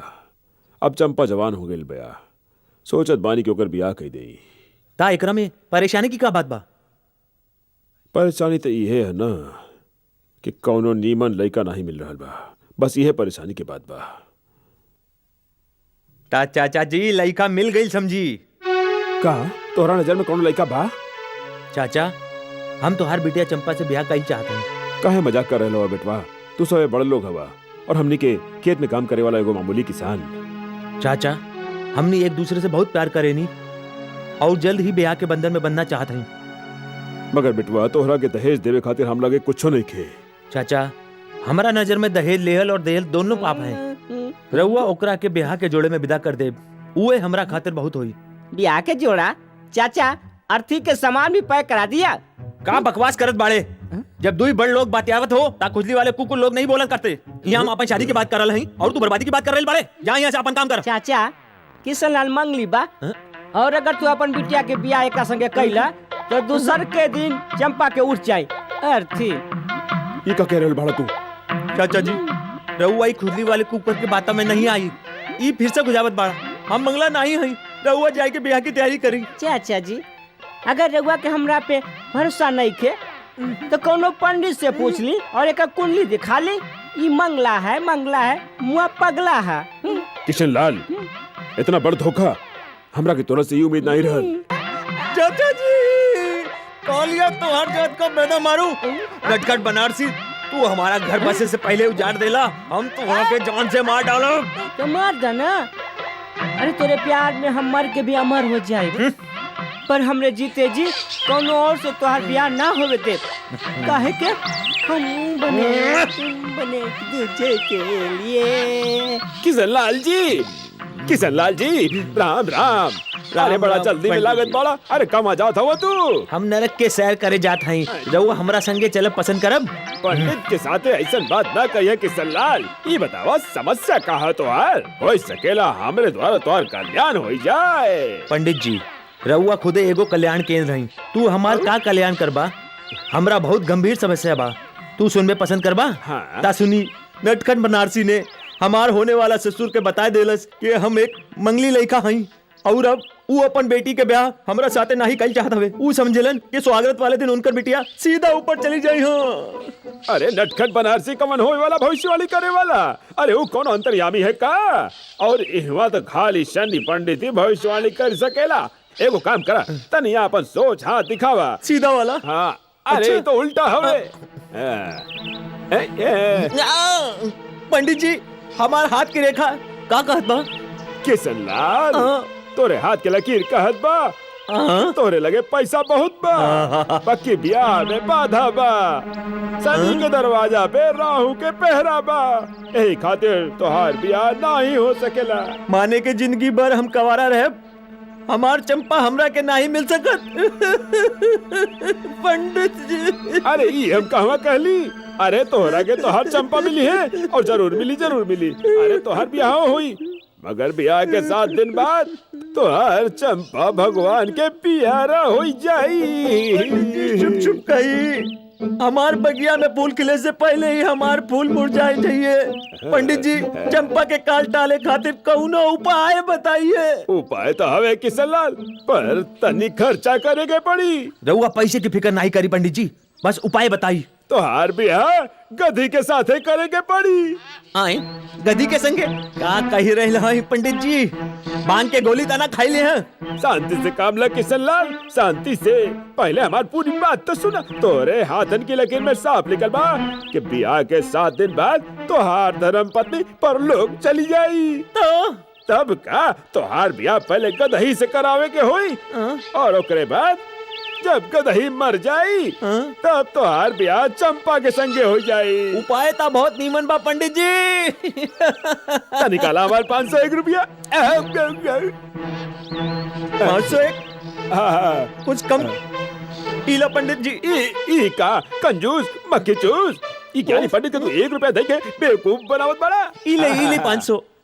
किशन लाल तो एगो काम करा, पूजा की सामग्री के इंतजाम करा, तबले हम शिव मंदिर के पाछे गदही के इंतजाम करके पहुंचत हई। पंडित जी कितना नीमन गदा हई रहुआ। राधे श्याम सीताराम, राधे श्याम सीताराम। आई जा, गदही लजा नहीं। देखा तो तोहार दुल्हन कितना लजाई रहल बिया। अरे किशन लाल। पंडित जी अरे पंडित जी रउआ आवे में इतना देर कैसे कर देनी? हम कब ले हाथ में थरिया लेके खड़ा हई। पंडित जी हम रउआ से एगो की बात कहले रहनी, तू ई दूध काहे ले आइला? तोहरा के हम बताई कि हम लेट काहे आईनी, काहे की कन्या के खोजे में देर हो गई। और रहल इनकर बात, ई कन्या के बाप हमें माने के तोहर होए वाला ससुर। प्रणाम करा। गोड़ लागत बानी बाबूजी। लागत बा बिटिया के विदाई के गम ने तू आधा सफेद और आधा करिया हो गई बड़ा। जल्दी करा, बरमाला उठावा और लड़की के गले में डाली दा। हमारी प्यारी दुल्हनिया की माला ले ले। अब किशन लाल तू सरमाला उठा के कन्या के माथा पे छुआई के अपना गले में डाली दा। आशीर्वाद दे ससुर जी, आशीर्वाद दे। और तो बधाई होवे, आज से तू दोनों पति पत्नी हो गई। अरे पंडित जी ई ब्याह भी कौनो ब्याह हवे? ना फेरा ना पूजा, फिर तू हमरा से पूजा के थाली काहे मंगवाइला? काहे की पूजा की थाली मंदिर में ले जाए के आराम से बैठ के अपन जिंदगी और ई गदही के मौत के भगवान से प्रार्थना करे। फिर तारा हुआ यहाँ से प्रस्थान करिया। अच्छा जी। किशन लाल, अरे बेवफा, हमी से मोहब्बत, हमी से लड़ाई, अरे मार डाला दुहाई दुहाई। अरे किशन लाल, कल मुहा हमरा से बेवफाई कैला और तू ब्याह कर लेला। भगवान करे तोर ब्याह कबहू सफल न होके तू सुहाग रात मनावे के पहले रंडवा हो जा माटी में। ईता हम चाहत हई नटखट। दे जी भर के बदुआ दा हमरा के। वही सकेला के तोहरे श्राप में हमरा खुशी छिपल होके। हमार दिल कहत बा कि तू कबहू सुखी नहीं रह सकबा। मगर बताओ तोहार दुल्हन कहां बिया? नटखट बनारसी, तोहर अकल के साथ तोहर आँखियों कमजोर हो गई बा। तनी इन्हें देखा, ये है श्रीमती किशन लाल। गदही तू गधी के संगे ब्याह कैला? तू मुबारक हो के, तू यही के लायक रहा। ये मुबारकबाद 7 दिन के बाद देला, जब ये गधी की अर्थी यहाँ से उठी और हमार चंपा की डोली हमरे घरे आई। टन टन टन। हमके रंग दे रंग दे रंग दे।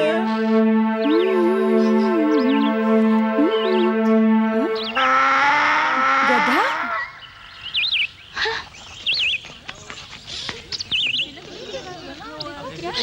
नटखट बनारसी। आईनी मालकिन। ओहो हो, कहीं मालकिन ई गधा के बनले बा और एक के गले में माला क्यों डलले बा? ई माला नहीं बरमाला है और ई गधा नहीं गधी है। पूछी काहे? काहे की तोहर मामी है। का बकेती कर रहल बाड़े? पागल हो गए का? पागल हम नहीं की भइल, पागल तो तोहर मामा भइल हवन जे एकरा संगे बियाह कैले हवन। अरे नटखट बनारसी, हमरे भांजी से का आग लगाए रहल बाड़े हमरा बारे में? अरे किसनवा, ई जे तू स्वर्ग से अप्सरा बियाह के लाइल बड़ा ओही के बारे में बतावत है। सुना हमरे खानदानी बावर्ची, तू जाई के अपन काम करा, हम अपनी भगिनी के सब कुछ बताई दे। अंडरस्टैंड? रंग बिरंगा अंडा। मामा जी, ये सब का तमाशा है? फूलमती, तमाशा नहीं है, ई त घोर अन्याय है। ते जानते हवे हम बचपन से मंगला ही और जेब से कंगला हुई। हम चंपा से बहुत प्यार करेनी, लेकिन पंडित जी के कहे अनुसार हम ही गदी से ब्याह कर लेनी और 7 दिन बाद जब ही मर जाई हम चंपा से ब्याह कर ले। अगर ये बात है मामा जी तो बहुत खुशी की बात है। देखा, 8 पर रोज तू अपन डोली सजा के रखिया, क्योंकि दिलवाले दुल्हनिया ले जाइए।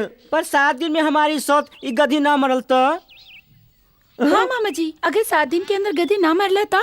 ओम नमः शिवाय, जय गणेशाय। ओम नमः शिवाय, जय गणेशाय। अरे होवे के कहा, ये गदही जिंदगी भर किशन लाल के पत्नी बन के रही। अरे पंडित, अगर ये गदी नहीं मरल ता तू गधे की मौत जरूर मरबा, समझला? राम नाम जपना, भराया माल अपना।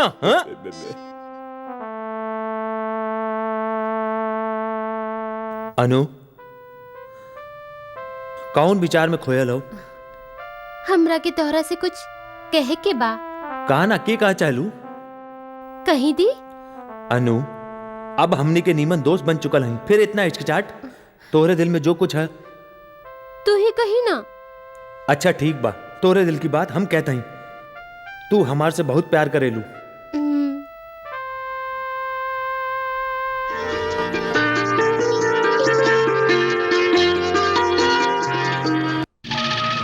तुहार बेटवा जेकर औकात जमीन पर रहेंगे तो कीड़ा से भी कम बा। आसमान के छुए के सपना देखा था। देखा भाई, तू एक नीक मनई हवा, एक खातिर तो के वार्निंग देत हई कि 24 घंटा के भीतर भीतर ये गांव के छोड़ के चल जा। हम नहीं चाहते कि ये बूढ़ शरीर जेकरे अंदर बीमार हड्डी बा अपन जवान बेटा के अर्थी उठावे, समझला? अपने चिंता नहीं करी ठाकुर साहब, हम आज ही अपन बेटवा राजीव के लेके ई गांव हमेशा हमेशा खातिर छोड़ देव।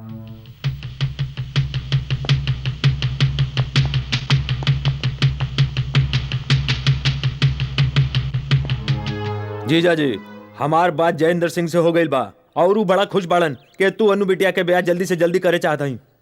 लेकिन उनकर बेटवा तो 2 दिन के बाद अमेरिका जात बा। वो चाहत हवा कि ब्याह काल हो जात तो ठीक रहत। हाँ भाई जी, अन्नू बालिग हो चुकल बा। अगर वो जवानी के जोश में आई के कहीं भाग के वो राजीव से ब्याह कर लेलस तो हमनी कानूनियो तौर पर कुछ नहीं कर पाई। वही तो यही खातिर हम कह रहे हैं कि अन्नू बिटिया के ब्याह जल्दी से जल्दी करवा दे जीजा जी। ठीक है भाई, जैसन तू लोग समझा। ठाकुर जयदेव सिंह के संदेशा पहुंचा दे कि कालू बारात लेके आ जा। जहांगीर खान हमके सब कुछ बता देलस मास्टर जी।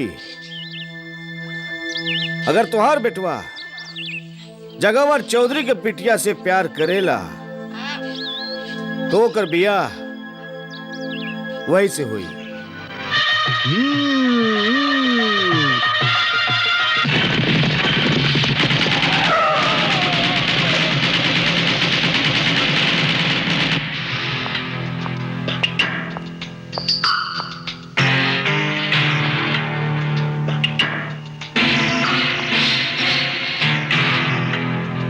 हाँ मोहतरमा, ये हाथ बहुत नाजुक बा।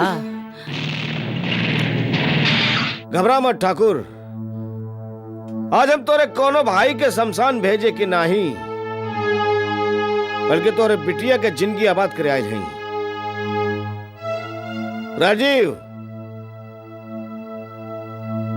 जा मंडप में बैठा। ए, तू ऐसा नहीं कर सकेला अर्जुन पुजारी। जा बिटुआ। इस समय हम खून खराबा करे नहीं आए हैं ठाकुर, नहीं तो तू अच्छी तरह से जानेला कि हम का कर सके नहीं।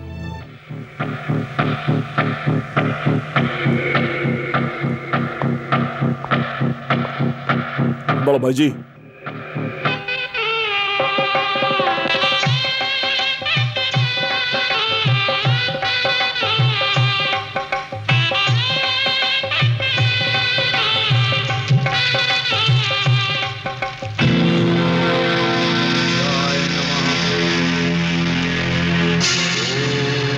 शनिश्चाय नमः। ओम नवग्रहाय नमः। ओम प्रजापति नमः।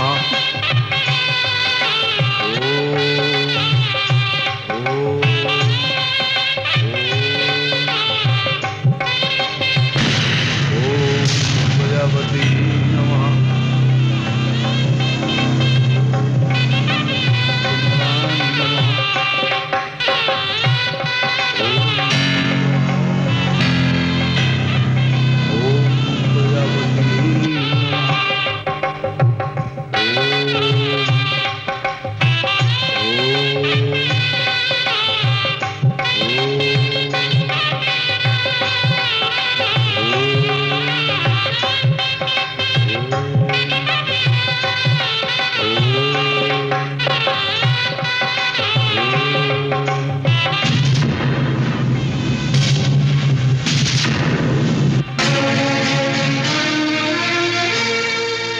जियत रहा बचवन, खुश रहा।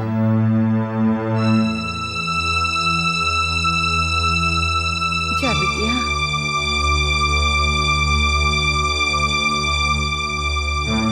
नहीं राजीव, हट। हमरा के इनकर आशीर्वाद नहीं चाहिए। ऐसा जालिम बाप के बेटी कहलवावे से तनीमन बा कि हम अपना आप के लावारिस समझी। आज हम इन सब लोगन के सामने मिस्टर जगावत चौधरी से आपन नाता तोड़त है और अपन जिंदगी से इनकर बेदखल करत है। अनु! अनु!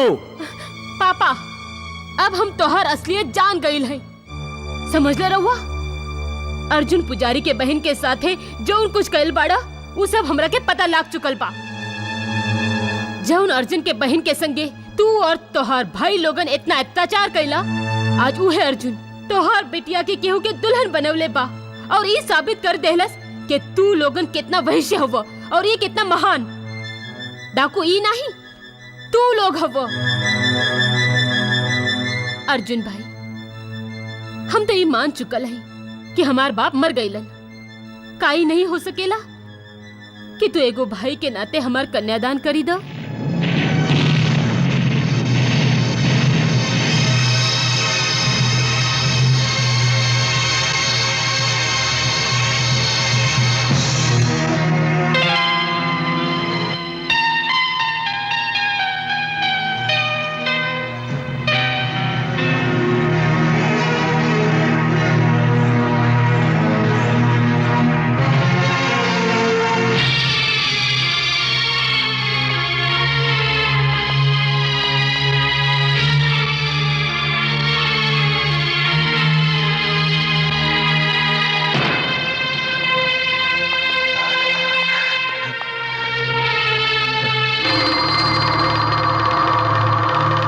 हम तो ऐसा ही कहे आयल हैं देवा कि आप तू अर्जुन के जान से नहीं मरबा।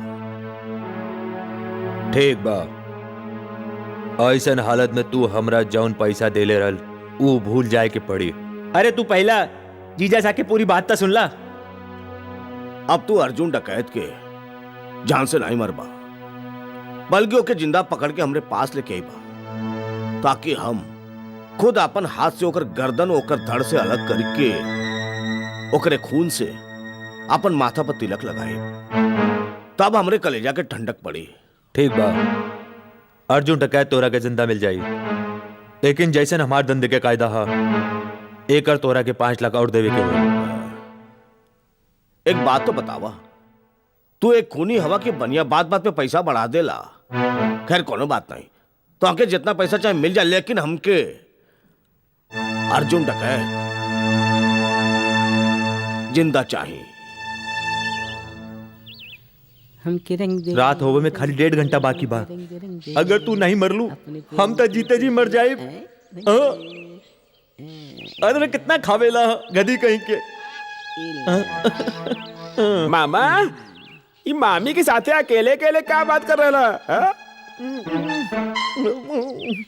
मामा अरे हम तो हर मामी के संगे नहीं बल्कि आपन आप से बात कर रहे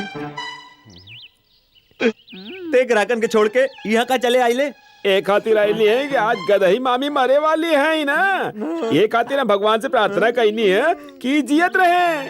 अरे शुभ शुभ बोल, अगर ही ना मरल तो हमरा के आत्महत्या करे के पड़ी। छोटू हमरा एगो छोटे से काम करबा। बोली मामा हम तो राउर सेवक हैं। छोटू तुम्हारी मामी के गांव के बाहर ले जाई के कहीं भी दफनाई दा। इला 50 रुपया। समझ गई नहीं, ताकि तू आसानी से चंपा से ब्याह कर सका मामा। धीमे धीमे धीमे एगो काम करा, जल्दी तू अपना मामी के ले जा, जल्दी जल्दी। ठीक बा मामा, हम ऐसा जगह ले जाए कि छोड़ो जहाँ से वापस ना ही आइए। समझे तोहर काम हो गए। चला मामी।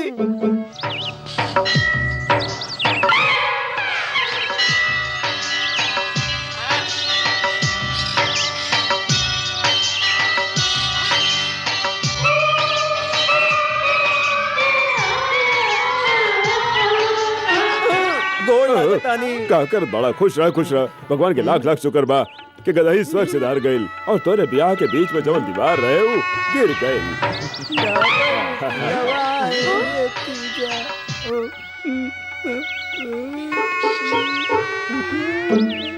अरे ई का गदही तो जीत भी। अरे गधे, ओ पंडित जी हम तो हार से कहता हूँ कि वो गधी नहीं दूसर गधी है। ऐसा ना?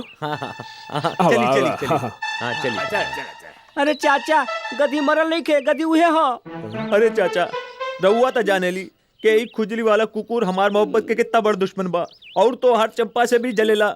हमार ब्याह तोड़े खातिर ई गधी कहीं से पकड़ के ले आइल बा, गधा कहीं का। राम नैन चाचा, अगर तू अपन लड़की के जिंदगी चाहे ना तो तुरंत दोनों के तलाक करवा दही। हाँ, नहीं तो कल सवेरे तो तुम्हार बेटी मर जाए।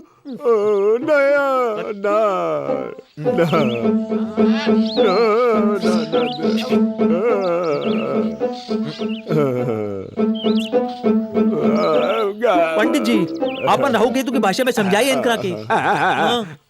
रामनयन जी ई नटखट बनारसी अज्ञानी हवे, एकरा के कुछ नहीं के मालूम। तोरा चंपा बेटिया अकल से खाली बिया। किशन लाल के कुंडली के हिसाब से शनि के द्वार पे जौन राहु के पहरा रहल वो हट चुकल बा।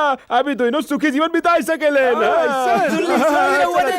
और ते कल मुही नाच पिटे गधे के पीठ पर बैठ के खुजली वाला कुकुर जैसे गांव-गांव फिर रहल बड़े, समझ ले। आओ चली भागो।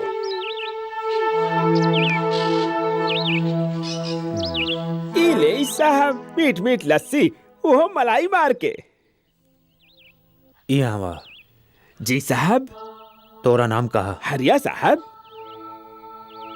कब से काम कर रहल बड़ा? ये कोनो 5-6 साल हो गए हुजूर। तब तो अर्जुन डकैत के बारे में बहुत कुछ जानत हुए। अर्जुन डकैत? नाम तो सुन ले है जरूर, कब देख ली ना। तोरा तो ठीक से झूठ बोले भी नहीं आवेला। हम अच्छा से जाना तानी कि तू अर्जुन डकैत के बारे में बहुत कुछ जानेल। हमरा के ओकर ठिकाने का पता चाहिए। एक काम के खातिर हम तोहरा के निमन पैसा देब। हम बाद में आई।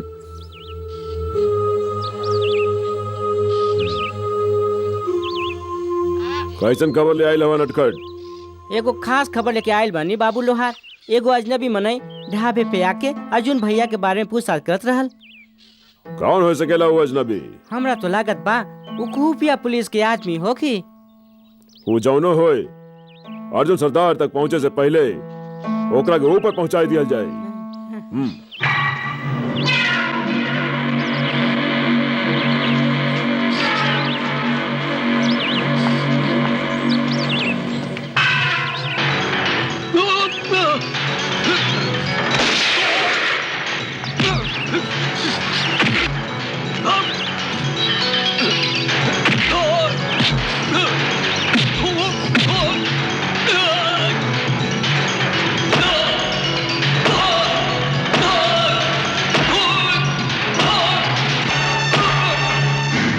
देखा, अगर ते चाहत हवे कि तू जियत रहे ता अपन सरदार अर्जुन डकैत का पता बताई दे।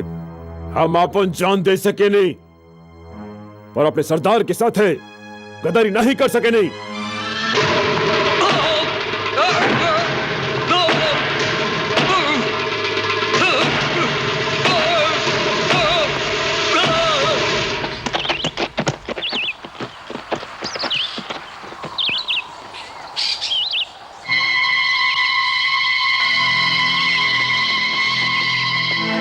चंदनपुर गांव में हमारे एक ही दुश्मन बा, जगावर चौधरी। ये नया दुश्मन बाबू लोहार के अगवा कैले बा। कोई सकेला कौन पुलिस वाला होए।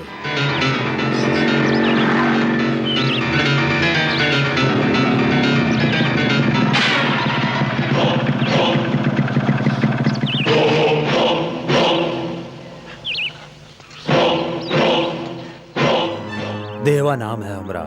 देवा पैसा लेवेला और मौत देवेला। यही खातिर लोग हमरा के मौत के सौदागर कहलन।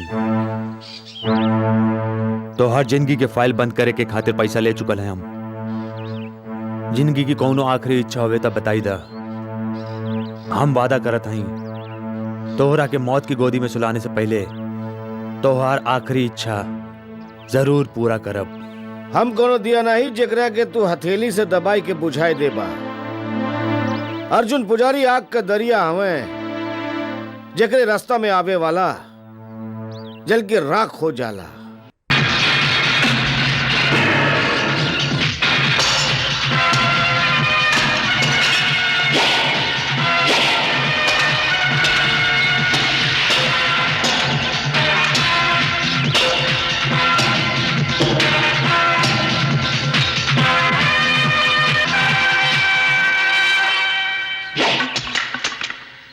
तुम्हारा नसीब अच्छा है कि सूरज डूब गई।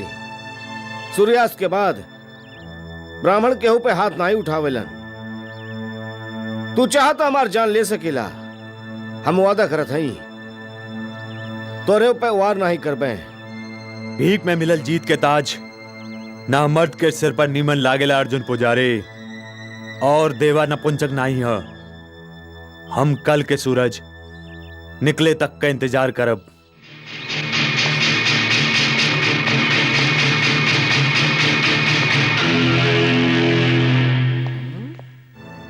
नटखट बरार से जौन अजनबी नौजवान तोहरा से अर्जुन सरदार के बारे में पूछताछ करे रहल, वो ये गांव में कहीं छुपल बा और तोहरा के पता लगावे के बा कि ये भगत कहवा बाऊ। काहे का बात है? वो एगो किराए के कातिल है और जगावर चौधरी ओकरा के शहर से बुलावले बा अर्जुन सरदार के जान से मारे खातिर। हम ओकरा के मार के ओकर लहास अपना साथ ले जाए और अर्जुन सरदार के गोलन पे रख दे। नहीं, तू एगो काम करे, ई बखत यहाँ से चली जा। तो हर गांव में भटकल ठीक नहीं बा और पुलिस से सादा लिबास में घूम रही बिया। कहीं तू पकड़ा गेला तो मुसीबत हो जाए। और वो किराए के कातिल के तो हम देखा था।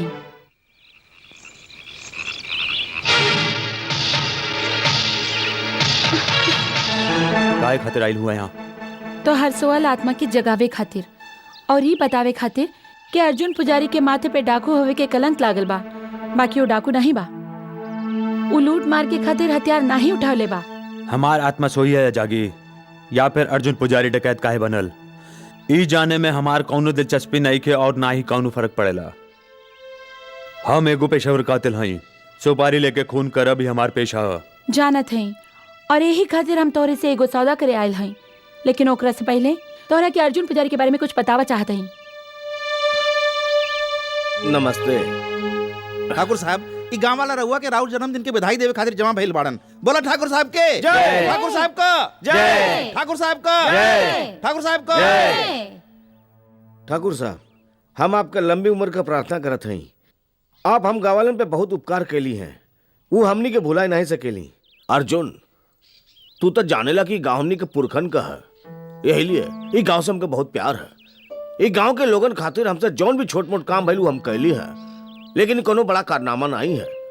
लेकिन हम तुम सबसे वादा करते हैं कि हम जब तक जियत रहब, ई गांव का खुशहाली खातिर, ई गांव के तरक्की खातिर हमसे जौन भी बन पड़ी हम जरूर करबे। ठाकुर साहब, ये लिए हम गांवलन के इच्छा है कि अगले चुनाव में आप अपने गांव से लड़ी। हमने की विश्वास बा कि आप एमएलए बन के ये गांव को उद्धार करबे, जैसन आप लोगों की इच्छा। विक्रम, तू हमार रास्ता काहे रोकले बाड़ा? रजनी, भरल जवानी में तू विधवा हो गईलू, एकरा में तुहार कौन दोष बा? भगवान तोरे साथे बहुत अन्याय कैलन। तू एगो काम कर, रात के हमने के हवेली पे आजा, वहां हम तोहरा के इतना प्यार करब कि तोहार मन खुश हो जाई, और बरसन के जवन तोहार प्यास हुई वो बुझ जाई। एगो विधवा साथे ऐसन बात करत तोहरा के लाज आवे की चाहिए। वादा करबू रात के आवे के तो प्यार से जाए दे, नहीं तो जबरदस्ती लूट ले तोहार इज्जत। विक्रम, तू का समझेला ई गांव में तोहर बाप के राज चलेला, जौन तू कोनो लड़की के साथ जबरदस्ती कर सकेला? खबरदार, दोबारा एकरो और आंखें उठावला ता बहुत बुरा अंजाम होई तोहार। चला रजनी। नहीं फूलमती, ठाकुर विक्रम प्रताप हमरे बहन के बुरी नजर से देखे की हिम्मत नहीं कर सकेलन। उनके साथ हमार कोनो दुश्मनी नहीं थी। दुश्मनी नहीं के त का भाई? ठाकुर त गांव के बहु बिटियन के अपन बाप की जागीर समझेला, और ओकर बस चले ना तो हर जवान लड़की के अपन हवस के आग में जलाई देवे। कहीं ऐसा था नहीं दूसरे गांव वालन जैसन तू हो ठाकुर से डरेला? अगर ये बात बा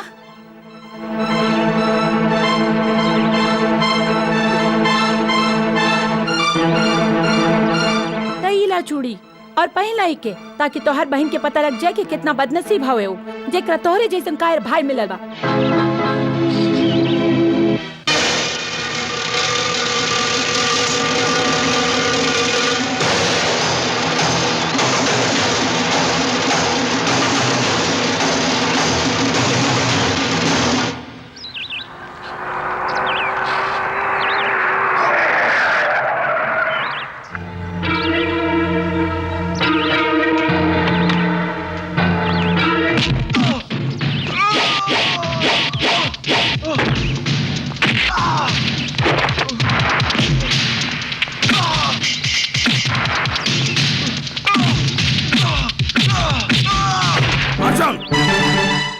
रुक जा अर्जुन, ये सब क्या होता? ये अपन भाई से पूछी ठाकुर साहब, एक समझा दें। अगर ये हमरे बहन के ऊपर बुरी नजर से देखे की कोशिश कैलिस न, तब एक एक काट के जमीन में गाड़ देबे। आज तू ये ठाकुर के, ये गांव का ठाकुर के अपना ही निगाह में गिरा देला। इतना गंदी हरकत करते हुए भी तोरा के शर्म ना आए। ये गांव हमनी के है, ये गांव का हर मनई हमनी के परिवार जैसन है। काशीनाथ, काशीनाथ ये गांव का पंडित हमक पांडे, और तू पंडित के बिटिया पे बुरी नजर रखला, नालायक, बुरी नजर रखला तू। हमार भाई जौन जलील हरकत कैले है, ओकरे लिए हम हाथ जोड़ के माफी मांगत है, हमके माफ कर दा।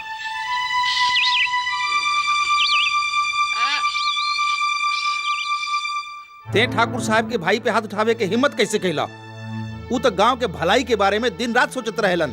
ई कैसे हो सकेला कि उनकर भाई गांव के बहू बेटियन पे बाउर नजर रखे। बाबूजी आप हमरे पे विश्वास रखी, फूलमती अपने अखिए से देखे। सफाई देवे के कोशिश नहीं करा। ठाकुर साहब रजनी के बिटिया जैसन मानेलन। हरिया जब रजनी के छेड़लस तो ओकर अंजाम का भइल। ठाकुर साहब ओकरा के गांव से निकाल देलन। उ एगो महान आदमी हुआ तो के हमरे साथे चली के उनकरा से माफी मांगे के पड़ी। भैया ऐसा कुछ नहीं कहले हवन पिताजी जी, उनकरा के ठाकुर से माफी मांगे के पड़ी। और बाबूजी, ठाकुर विक्रम हमरा के बहुत बार छेड़ चुकल बाड़न, लेकिन ये बात हम आज तक केहू से ना कहनी। लेकिन आज उनकर इरादा कुछ ज्यादा खतरनाक रहल। अगर फूलमती आज बीच में ना आए तो शायद अगर ये बात है तो हम ठाकुर साहब के लगे जाके विक्रम के शिकायत करब। एकर कोनो जरूरत नहीं बाबूजी। ठाकुर साहब पूरा गांव के सामने हमसे माफी मांगले। काहे कि विक्रम जौन कले रहल ओकरे खातिर ओके सबक सिखावल बहुत जरूरी रहल।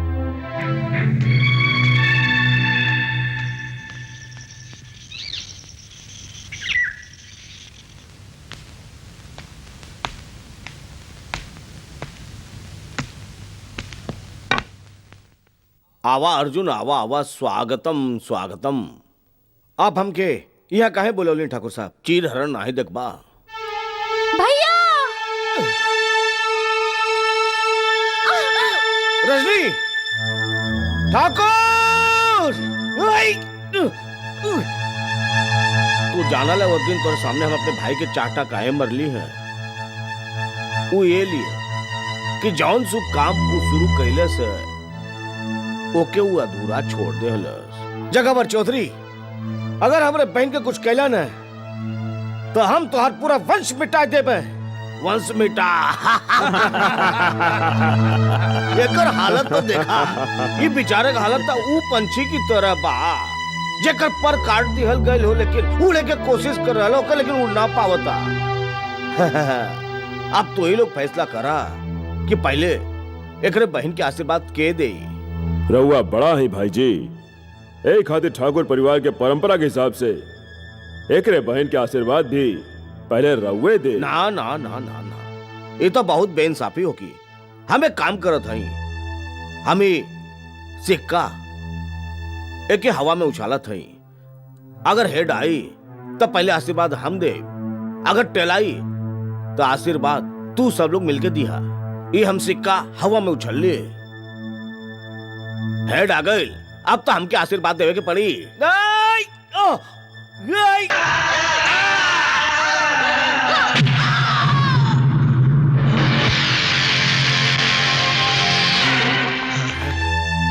भाई जी, ये तो मर गई। अब का हुई भाई साहब? अगर पुलिस आइल तो हमनी फंस सकीला जा। ओहो जीजा जी, अगर रहुआ चाहे तो रातों रात लाश के कहूँ फिकवा दे। नहीं साले साहब, इलाज हमने के बहुत काम के है। गन्ना जी मालिक। बीरेंद्र जी बड़ भाई जी। गन्ना समझ गए ना?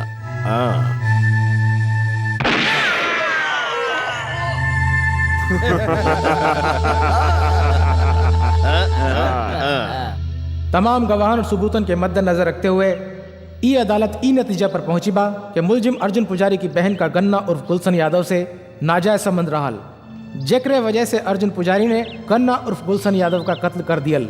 ई अदालत मुलजिम का मुजरिम करार देते हुए ताजिरात हिंद शेर दफा 302 के तहत उम्र कैद की सजा सुनावत बा।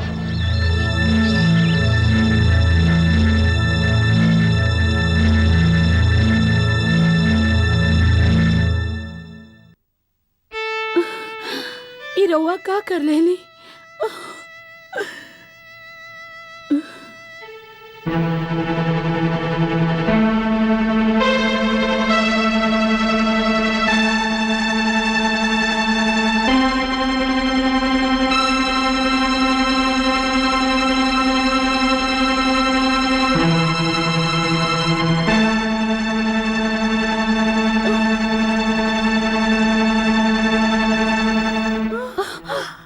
चाचा जी,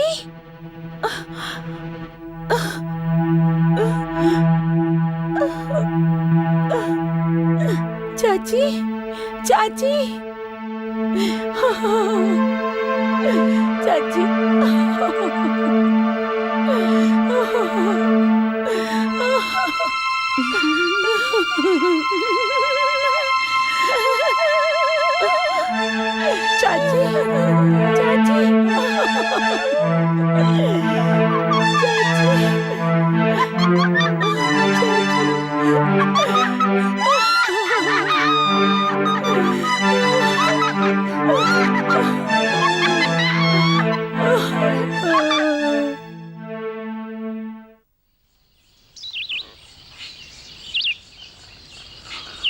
जगावर चौधरी के अत्याचार जन्म देले बा अर्जुन डकैत के।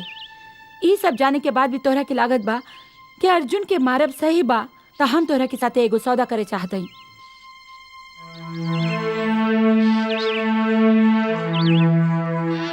हम अर्जुन से बहुत प्यार करेनी और ओकरे खातिर कुछ भी करे को तैयार हई। हमरे पास दौलत तो नहीं, पर औरत के वो चीज बा जेकरा के पावे खातिर दुनिया के हर मर्द बेचैन हो जावेला, ओकर इज्जत। और अर्जुन की जिंदगी के खातिर हम अपन इज्जत कुर्बान करे के तैयार हई।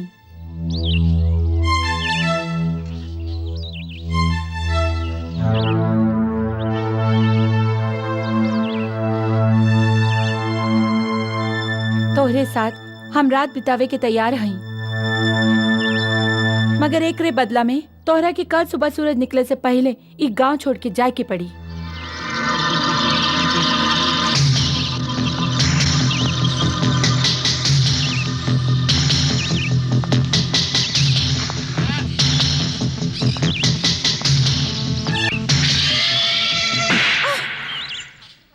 खून करब हमार पैसा, जिस्म के भूखा नहीं है हम। हाथ में रिवॉल्वर लेकर पैदा नहीं भइल रहनी। ई दुनिया हमरा के वैसी बनावले बा। हमरा एगो भाई रह रोहित, गलती से डॉन की लड़की से प्यार कर बैठिल। गधा। ए भूल के बहुत बड़ सजा मिलल ओकरा के। डॉन ओकरा के मार के ओकरा शरीर के इतना टुकड़ा कर दिलस कि हम ओकरा अंतिम संस्कारों नहीं कर पाईनी। रोहित के मौत के बाद हमारा भीतर एको जानवर पैदा हो गई। आज तू वो जानवर मार देलुस।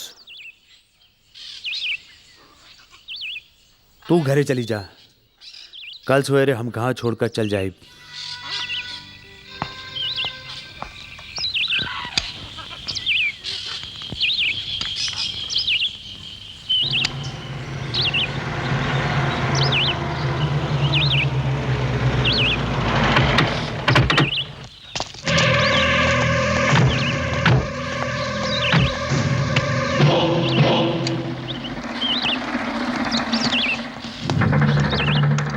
का बात है देवा, कोनो काम रहल तो जगमोहन से कहलवा देले होता। हमके बुलावे के क्या जरूरत पड़ गई? तो हर पैसा वापस देने खातिर ई बैग में वो 40 लाख रुपया बा जौन तू हमरा के अर्जुन पुजारी के मारे खातिर दे ले रहल। ई पैसा लौटाओ के का मतलब है तुहार? मतलब साफ बा कि हम ओकरा के मारल नहीं चाहत हई। का हम एकर कारण जान सकेली? वजह बतावल हम तोहरा के जरूरी नहीं समझनी। लेकिन हम जरूरी समझेली। देवा शायद तू ये भूल रहा हुआ कि तुहार शहर नहीं हमार गांव है। यहाँ बस हमार राज चलेला हमरे इशारा के बिना। तू यहाँ का सड़क भी पार नहीं कर सकेला। बचपन में हमरा के फुटबॉल खेले के बहुत शौक रहल। कहीं ऐसा ना होवे कि तोहरा धमकी सुन के ऊ शौक फिर से जाग जाए। इज्जत के साथ ऊ बैग उठाई के यहाँ से चला जा, नहीं था मजबूरन हमरा के तोरा गर्दन काट के तोरा ही लोगन के संगे फुटबॉल खेले के पड़ी। समझला? ये लौंडा बहुत फुटबॉल कर रहल बा। एक काम कर, फुटबॉल की जगह ही एक लात मार के गोल में डाल दा।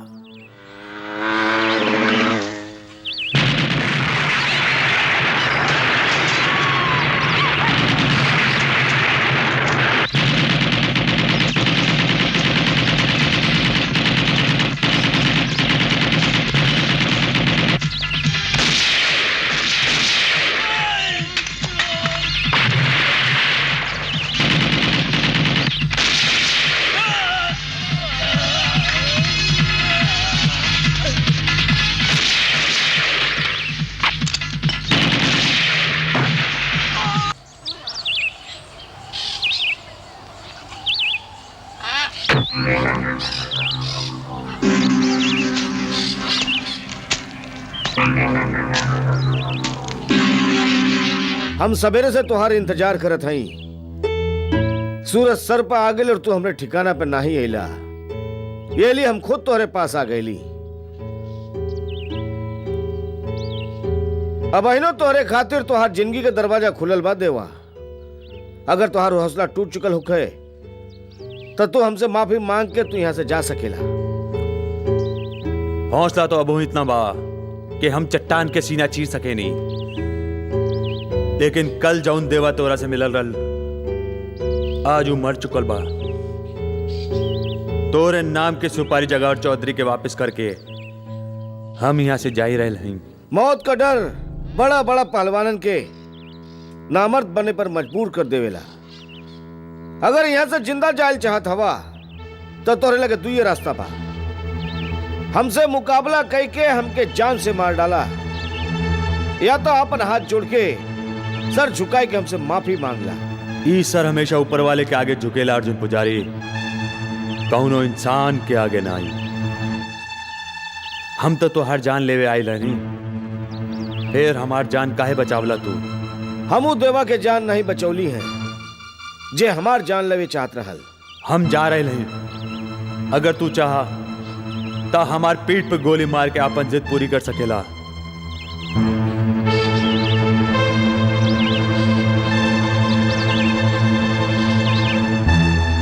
सरदार रवा कहीं तो वहीं एक गोली मार दे। नहीं, ये मर्द आदमी है, ये यहां से मौत के डर से नहीं जा रहल बा। जायदा एक रखे बड़ भाई जी, हमने लगे एक ही मजबूत हथियार रहल, वो हमने के हाथ से निकल चुकल बा। देवा हमनी के लोग जो ओकरा के मारे वहां गईल रहन उहो नाकाम होई के लौट अइलन। ऐन मौका पे अर्जुन वहां पहुंच गईल और वो देवा के बचा लेलस। बड़ भाई जी, हमने लोगवा जौन देवा पे हमला कैले रहलन ओकरे बाद वो चुप नहीं बैठी। जख्मी शेर जैसन कौनो भी बकत वो हमनी पे हमला कर सकेला। बाजी अब हमनी के हाथ से निकलत जा रहा है भाई साहब। बड़ भाई जी, अब अर्जुन और देवा वो दोनों खत्म करे खातिर अब खुद हमनी के सोचे के पड़ी। इलेक्शन के अंदर हमारा हार हो कि या जीत, ये बात के बात बा। मंत्री बने का सपना साकार करे के लिए ये जगावर चौधरी एक नपुंसक के लेखा अपन आप के बर्बाद होवत नहीं देख सकेला। अब हमारे एक मकसद है, अर्जुन देवा का मौत। अर्जुन के माई के नरक का टिकट दे दा, ताकि वो चूहा खुद ब खुद बिल से बाहर निकले और हम एको मौत का बिल्ली बन के एक ही झटका में ओकरा के खाओ निकल जाए। ओम नमः शिवाय, ओम नमः शिवाय, ओम नमः शिवाय। तो सबे हमार पति और हमार बेटिया के सराद खातिर आयल हो ना? हमार बेटा अर्जुन है ना, पूजा के सामान लेवे गइल बा, अभी आवते होई। बैठी बैठी बैठी बैठी बैठी ना, बैठी ना, बैठत है। ऊपर वाला कितना निर्दयी हवे, ये बेचारी के सब कुछ छीन के एकरा के जियत लाश बनाई के छोड़ल। काहे ना एकरा के नरक भेज के धरती का बोझ हल्लुक कर दही। आवा तोरा के तोरे बिटवा लगे ले चली। हमरा बेटवा लगे? हाँ हाँ, हम अपने बेटा लगे जाई। हाँ, हम बेटा लगे जाई। हाँ, तोरा क्या महीने अर्जुन के पास ले जाए। चला आई जा आई जा आई जा, अब ही तो हर बेटवा आवत होई। आई जाए हमार बेटवा। कब ले आई हमार बेटवा? ई देखा आ गई।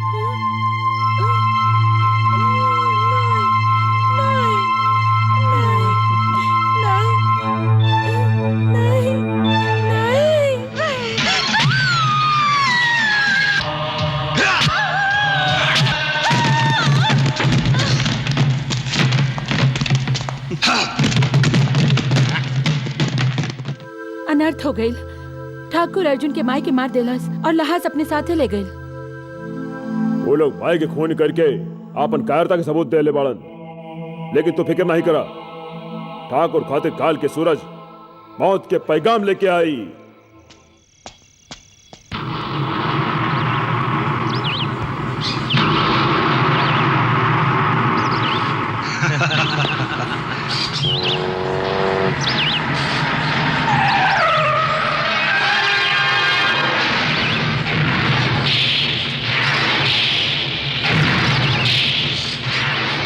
हम तोरा से लड़े नहीं आए जगावर चौधरी। हम क्या अपन माई का अंतिम संस्कार कई लेवे दे, ओकरा बाद तू हमरे साथे जौन चाहा कर लिया। तू हमके आखिर में ही लिए मारे चाहत रहा ना, ताकि हमरे अर्थी के केहू कांधा न दे सके। देखा अर्जुन, देखा बाजी पलट गई है। अब हम तोके खत्म करके और तुहार और तोरे माई के लाश उ गंदी नाली में बहाई, जहां सारा गांव का गंदगी बहेला।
देवा,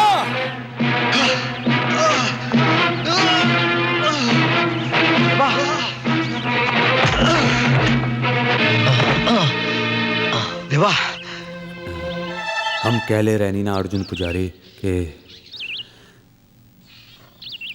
देवा कबो हिम्मत नहीं हारेला। बखत आवे पे जान हार सकेला।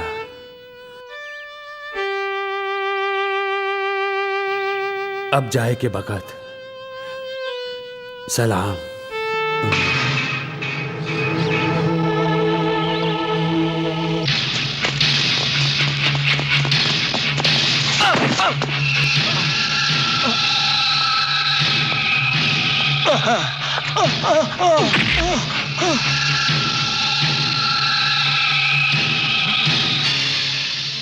इस सिक्का देख के कुछ याद आयल जगावर? आज यही सिक्का से तू दोनों भाइयन का मौत का फैसला करबे। अगर हेड आई तब पहले तू मरबा, ओकरे बाद तुहार भाई। अगर टेल आई तो तुहार भाई जरूर मरी, ओकरे बाद तोहके मारा।